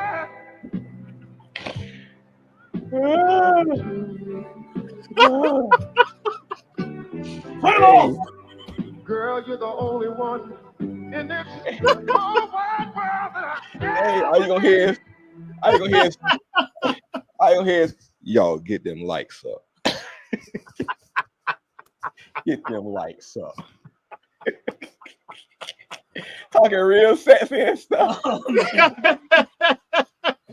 Inside them blue lights, that big cup chair. Oh yes.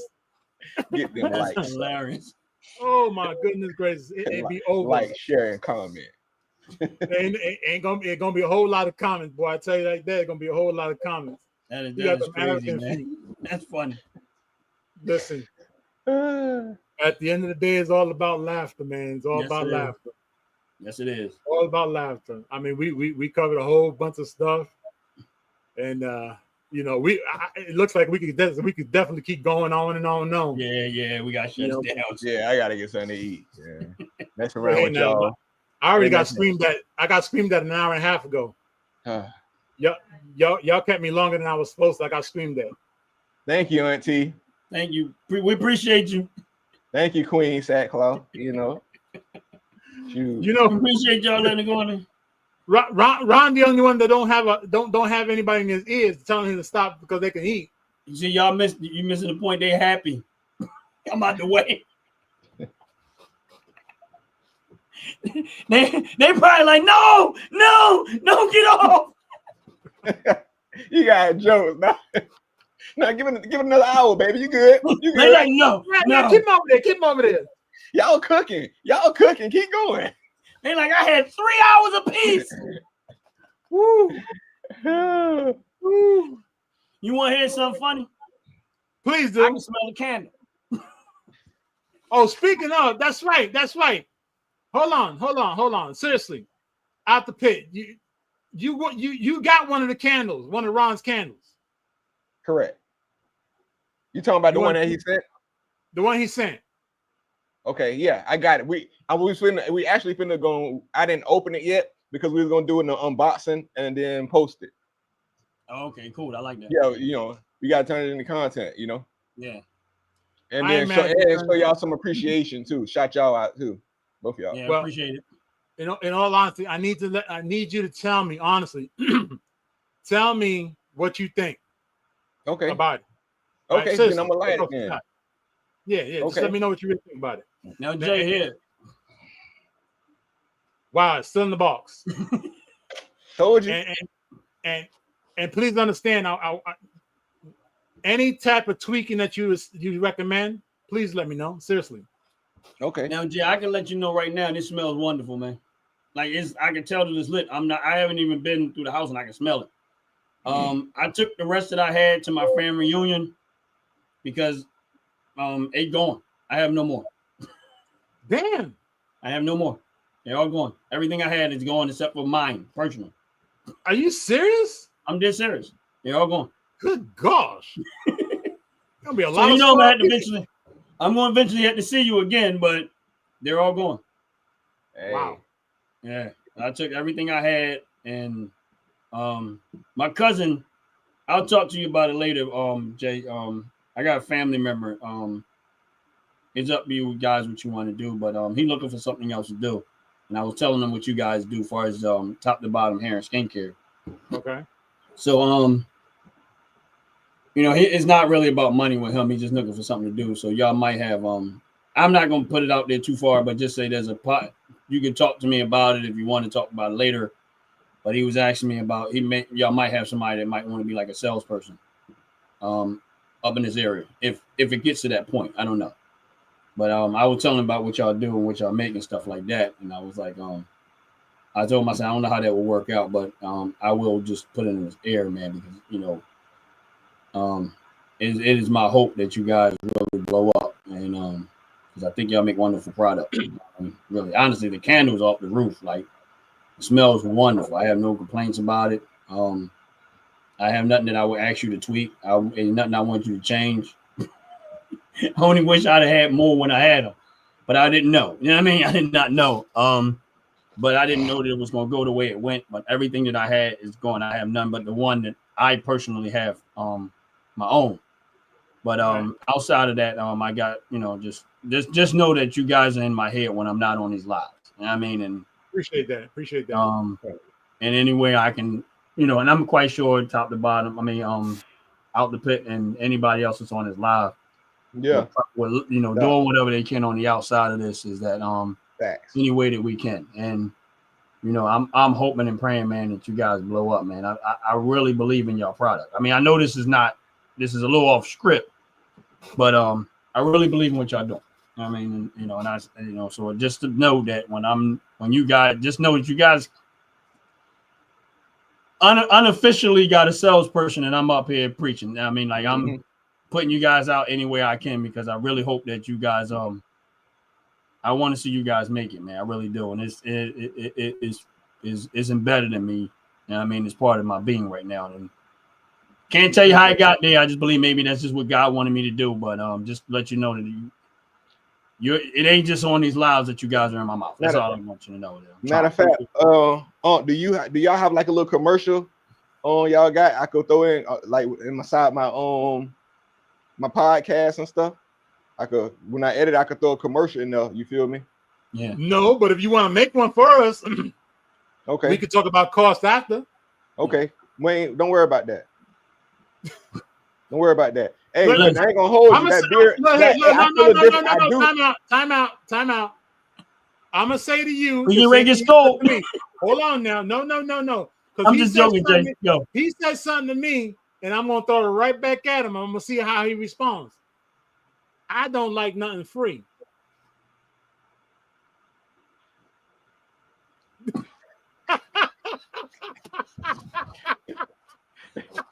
Here's the thing, man. Man, look, man. I know he don't be on that mess, man. Right. Listen. Here's what happens when you let people. This what happens when you talk real to people. Right. They get to know you. They start. I feel okay. We'll talk. Listen. We talk. It's a great idea. Matter of fact, we can really use one, honestly. But the beard feels different. I ain't gonna lie. It does. I've been consistent with it, and it feels soft. And I feel it. Try to make sure you go this way too. As much as you can too. Okay. Go the opposite way. Yeah. Man, definitely. But like I said, I truly believe you guys. So just and like I said, I know that Out the Pit is probably on the same thing, on the same wave, and his queen is on the same wave. It's just my hope that you guys really, really blow up, man. And that's just my encouragement to y'all, man. Outside of just here, I want to. The other thing is this, this is something that that many of us can believe. Word of mouth is very crucial. It's much more powerful, right? It is. With you guys mentioning it, talking about it, experiencing it physically, that's what's going to get more people involved, and that's what's going to make people believe in the product as well. Yep. So we appreciate everything that you guys are doing. That's why we appreciate your support, really. And I'm humbled that you guys have actually gone this far with it. Yeah. And we are humbled that you guys are trusting us that much to allow us to actually be part of your lives and your journeys and getting something better done in your life. Honestly, seriously. Yeah, definitely, man. That's much cool. Number love over here for both of y'all, man. For real. Yeah. Much love and respect for both of y'all. Seriously. Yeah. Same thing for you, bro. Really, honestly. Real talk. Seriously, I mean, me and Jay, we have me and Jay have similar souls. I will say that, and we feel like that's the same with you too. It's not like that we just have an age difference. Yes, sir. We have a lot of respect for you, bro. Like when I say a lot of respect for you, lots. A lot. You know what I mean? And you might not realize it, but when we listen to you talk, we know you're above your years. When we hear you. Yeah, when we hear you speak, we feel like we talk. Sometimes I feel like I'm talking to somebody older than me, wisdom wise.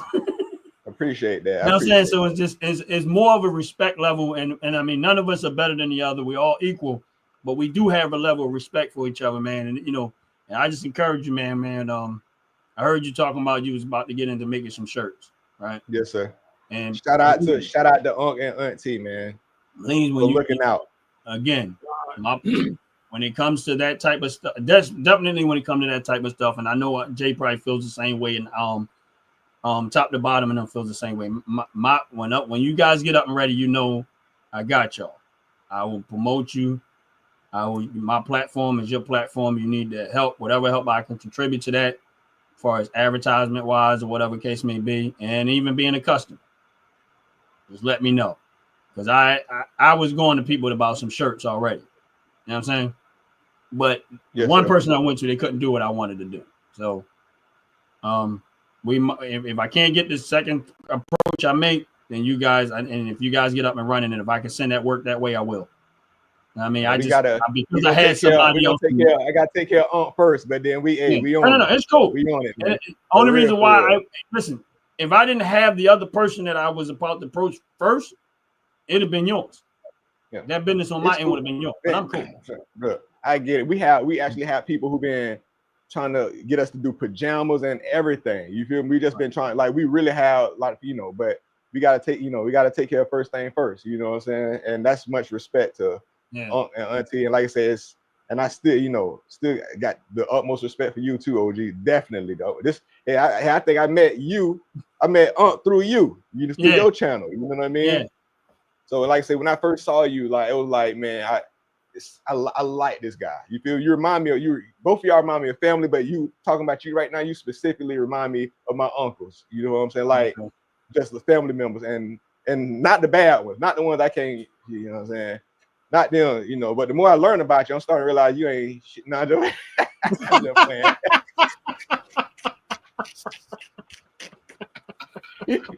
I'm sorry to say he ain't shit either. Now, man, I have that type of sense of humor, man. I could go all day. You feel me? I just have that. Yeah, That's just me. I like to laugh, but I guess I see things. I'm gonna tell you like this. I'm gonna tell you like I told Ron. I'm gonna say to you, if you don't be yourself in this realm of us, then you don't need to be part of it. Period. Because you need to be yourself. That's it. Don't try to be something better. Don't try to fit in. Just be yourself. Yourself is what's gonna actually put you in. Yes, sir. And that's anytime we doing this show on Sundays or any other time, but this is open to you. This is your door. Look, for real. And like I say, I got some things coming. The podcast. I begin with you. Like I say, we'll figure out a time Friday. I'm off on Friday, so to knock that out. And then OG, you next. And then I want to get I think the next person after that is gonna be Leia. That's somebody else I got respect for too. Yes. Leia. Yeah. But Leia is dope. Leia dope. Yeah. Leia is dope. Leia is very dope. She's very transparent, man. Yeah. So I'm working on some things just so you guys know, because out the pit, I feel like you in this now. I got a guy he has a basketball league. And I talked to Jay about this a little bit while ago. He has a basketball league, and I'm trying to get him on the show. It's called Dover Dogs, but that's his basketball team called Dover Dogs. So I'm like, one day I'm gonna try to get him on the show. So out the pit, just kind of get your head prepared if you could be in that day or whatever case may be, because we're gonna try to keep this as long as we can, and you can come in, question whatever. He's in the beginning stages of his basketball league, so I'm gonna try to get him on the show, and then I got a couple of other things I'm working on in the background to try to get on the show, and then I'd rather you guys to come in and then we'll each other know ahead of time. And if y'all guys got questions and things like that. And then here's the thing, same thing with you, Jay, if you see something that you want to bring in on the show, we can do it that way too. Out the pit, same thing, man. And so we got to make this thing. This is how we're gonna make it grow, is to support each other and what everybody is. It really is. Like, but you have to have. You can't just how I am. If y'all can tell, like I just don't fit in with everybody. No, me neither. I don't fit in. I always been the oddball. Always been the cat who thought differently. And then like now I'm just getting to the point in my life now where I'm really embracing who I am. You feel me? That's what's up. And I don't fit in with you. I don't jump across damn rules and shit like that. You know what I mean? Like. Nah, I love Unc, man. Unc said, Unc tell it how it is. You can't. You gotta love him, man. You got to. You got to. I thought I was bad till I met Jay. Do you not understand? I'm a softie. Yeah. Yes. I told. Well, we'll text. We're gonna text. I told my wife. I say. OG. He treat people with gloves on. I do. Brass knuckles. You're right. Yeah. You know what? Brass knuckles. Out the pit, let me tell you something. I'm very, very if I unleash the beast of what really is in the arsenal, there was a couple of lives I was on, like when I was on my phone, that I really was going in. Like, but I really do handle people with kid gloves because that's just my makeup. Like, I don't try to come out of that mode because I have to stay kind of like that because of what I do on a regular basis. You know what I mean? And that's how I am, because I'm a person who understands perspective and perception very well. And like I said, that's how I know Donald ain't no damn devil's advocate. Donald is a horrible troll. You feel me? Right. I like Donald, but I understand people's perspectives and perception very well. You know what I mean? So I try to be cautious of feelings and all that. But sometimes I be like, man, look, this joint, bruh, I could go in, you know what I'm saying? But so, I'm gonna try to let's say what you gotta say. I'm gonna try to keep it PG for this last moment. Yeah, right. But I'm gonna tell you like this: the three of us make up one man.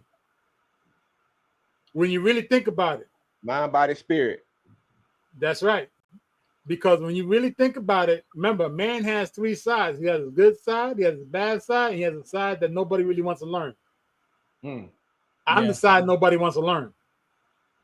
And they gonna learn today. I've learned how to have patience for a lot of things, and it's hard. Yeah. Right. Even down to what I wanted to say a moment ago, but I couldn't say it. But I'm gonna text y'all.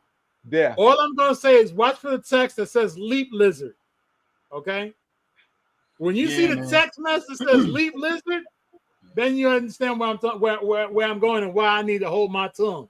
Yeah, your wife made a good point in the comments. She said he revealed himself, so she don't respect him, and she's absolutely like out the piss said. I like him. I'm good with him, but honestly, he's a very example of what I've been talking about the whole time. The minute you can't get your way with people, you go on a rant and you start attacking. Mm-hmm. And that tells me you're exactly what I've been talking about for a long time. Is that about the thing that I learned about liberals is that when you don't agree with them and you don't bow down the way, they start attacking your personality. They start calling you names. They start, you get what I'm saying? I've been through that already. When I started this live, when you go back look at earlier, I've been through all of that. I've been called everything you could possibly call me, but I'm thick-skinned. It rolls right off of me. I just laugh. Look, you can't hurt my feelings like that, man. I laugh because I'm like, but you came to my channel. Like you can easily just stroll past what I'm doing, but you still here trying to make your point. Yep. If you really want to make your point, go do your own thing and make your point. Yep. But yet you're still here. Go ahead, bro. But my bad. Go ahead. But he's doing that, and this is what I said from the very beginning when I seen it. He's doing it, but he's increasing your channel. He's increasing your channel. He's increasing your viewership. So he's actually helping you on the other side, on the long run, right? Now, I'm going to put it out there. You see, y'all brought it up, so I'm going to put it out there. How is it possible that me and Ron can be on the same dang on channel doing the same dang on thing, but my numbers keep going down and his numbers go up? Because you don't like when a person tells you what is happening out in public. I'm not going to sugarcoat your buffoonery. Yep. I ain't. I don't care about having quantity. I care about quality. Right. So at the end of the day, I don't give a rat's hind part if I got 10 followers, 50 followers, 60 followers. I don't need 1,000 followers. I want people to respect what I'm saying. Correct. That's the bottom line. If you can't respect it, or you can't respect the people who's on the forum or talking, then I don't want to deal with you. You want to bullshit all the time. I don't want to deal with you. But I don't like leap lizards. I'm using it. But it's only a matter of time, because guess what? Like it goes back to look at the president. Right. Perfect example. The pettiest. Here we go back to how we started, and he's growing in popularity. Right. Because you know why? People are tired. And that's what I like where YouTube is going. People are tired of the gimmicks. They're seeing through the bullshit. Right. Now they want we don't give him enough credit for being fucking real. Right. You get what I'm saying? And regardless if you like it or dislike it, he's transparent. He's gonna tell you how he feels. Right. And that's why the popularity, I think, is growing with this man. I agree. I agree with you. I agree 100%. Have y'all look? It's a movie I want y'all to watch. It's called The Campaign. Okay. The Campaign with Will Ferrell. Check that out. It's a comedy movie, so you should enjoy it. Check it out. The Campaign. Okay. I know y'all gonna enjoy it. Matter of fact, The Campaign. I'm gonna send it to you. I'm gonna send it on, but check that out. Yeah. But yeah, man, I agree with you, man. That we got. I mean, but right here, man, I appreciate what we're doing. You know what I'm saying? I love it. I love it. I mean, I love it. I appreciate what we're doing.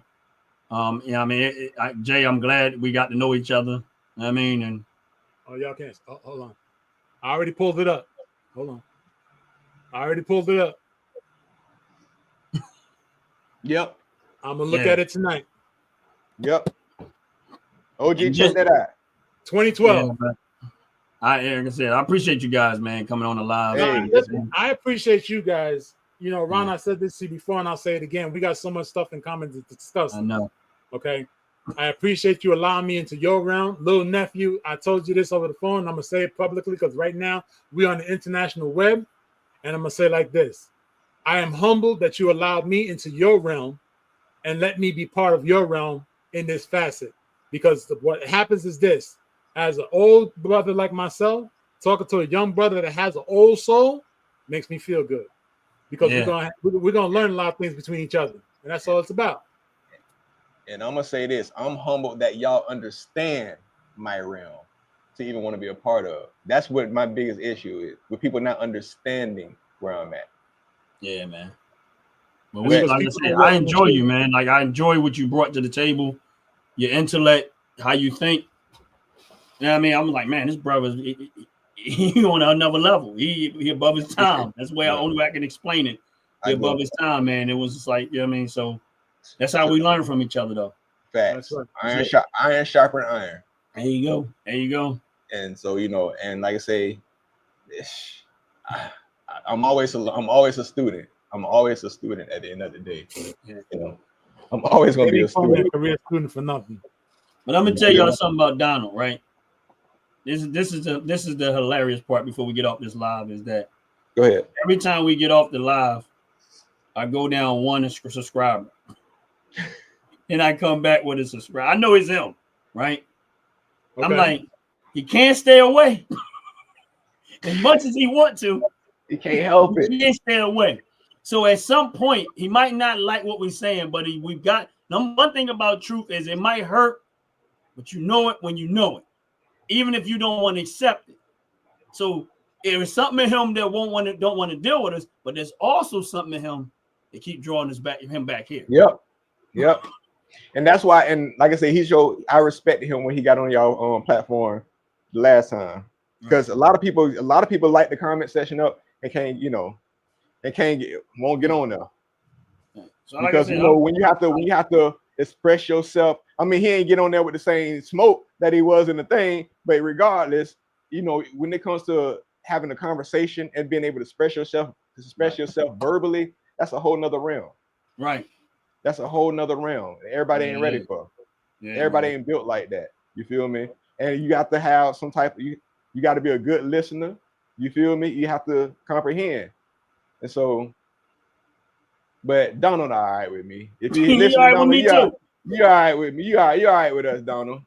Not with me. Here's the thing. He's all right with me to an extent because recently he ain't so all right with me. I'm gonna be honest with you. I'm at this point now that there's a certain level when you start to overstep your boundaries is where you're no longer going to get the respect that you used to get from me. You get what I'm saying? Now here's the thing about me is that I'm very, very patient. I'm very, very respectful and stuff like that. But one thing you don't want to do with me is that get me to that I don't care point. You get what I'm saying? And then you're going to see a side of Ron that very, very few people have seen. Where it's like, okay, now you want to, because here's the thing about this is that this is just my mentality. If someone's a friend of mine, they are a real friend of mine. You get what I'm saying? Correct. And if you're going to attack somebody that way, you're not just going to deal with them. Oh, wow. I ain't saying, yeah. Yes. Okay. Yes. You get what I'm saying? So okay. My thing is this is that once I was told what happened, I already prepared my counter. You get what I'm saying? I went and I talked to all my teammates and I said, listen, if this takes place, we have to counter and we all have to go in and we got to make sure that does not get to get that don't get the loudest voice in that in the situation. We get the loudest voice. Because my thing is this: you mad because somebody don't agree with you. That's when you showed yourself up. That you was willing to go try to attack, assassinate them. Now here's the thing: this guy sit there and act like he's for black people. He's done it. He said to me, "What did my black skin ever do to me?" But because I won't bow down to him and bow down to their way, and Jay won't bow down to their way, and top to bottom don't bow down to that way. Now all of a sudden you want to resort to what you consider drastic measures to take down the black people that you consider that you say you for, and now you're trying to destroy them. Whoa! You fit in the very same lingo that I've been talking about. Whoa. Because the minute I don't agree, listen. First of all, that's what slave masters do, right? Yep. If you don't obey me as a slave master, what am I going to do? Try to tear you down. Yep. So these are the very same mentality that I've been talking about all this time.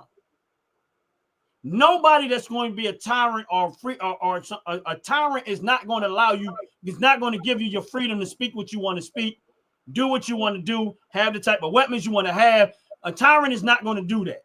A tyrant is going to find a way to manipulate, control, and congest what you're saying into their thinking. That's it. Got it. Oh, okay. We on your ass, Donald. Yeah. So at this point, it is no hope. It is. I am going in now. Okay. I ignored it today because we got a show to do, so I ignored a lot of stuff. I wasn't even trying to feed into it. I didn't know all that. When I was going at him in the comments, I didn't know all that. I just was getting. I know I was getting frustrated by that.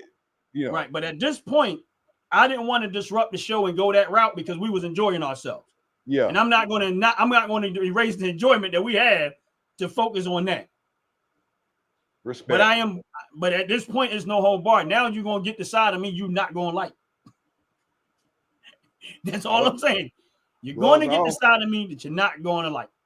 Man. So if he comes back into the lives, whatever people say, whatever they go at him, I'm not even. That's it. It's done. I'm not going to try to be respectful. I'm not concerned about what somebody say because you overstepped the boundaries. Now, need I remind you, I've been more than generous with him. I gave him a wrench at one point, and he couldn't handle that. See, yeah. So you can't say that listen, I've gave you more than enough leeway to be yourself. And all you did was show me that you are a problem. If you really look at it, he can't even come into the lives and not talk about Trump, and we wasn't even talking that way. We damn sure was. I noticed that. Right. So that right there, and he's done it many times. So when they say Trump deranged syndrome is real, he's a proof of it. And that's what I was saying earlier. Like they can't see past. Like I ain't know we're talking about. You know, it was referring to him, but it kind of was referring to him because he was the only one talking about that shit. Yeah, top to bottom, it was intentional with me. I was not giving you no energy at this point. Hey, man, but hey, I will be going live tonight. Me and Bam Bam on our inbox live stream. We back, and so if y'all can tap in, I know. Hey, yeah, I'm gonna be there. No, I'm gonna listen. I ain't got to get up early in the morning, so I'm good. Oh, sucks. Look, OG, take a shower, get in the bed, and that way you can do like you did last time. Fall asleep like this. Hey, yeah. Yeah. Yep. I heard that. Make believe you heard the whole conversation. Yeah. What? Y'all like, wrong, share, man. comment, subscribe. Y'all wrong, man. All I'm saying is read the shirt. Yeah, help is on the way. Yeah, it's called sleep. OG got that real old timers curfew. 7 p.m. got to go to bed. 5 p.m. is dinner. Y'all sound like my family members, man. Y'all playing. Look here now. I know what it's like. I've been trying to have dinner at 5:30, 6 o'clock for the longest. We just got so much stuff to do. I can't even get there. But that's a good thing, though. It's good stuff you got to get done. Yeah.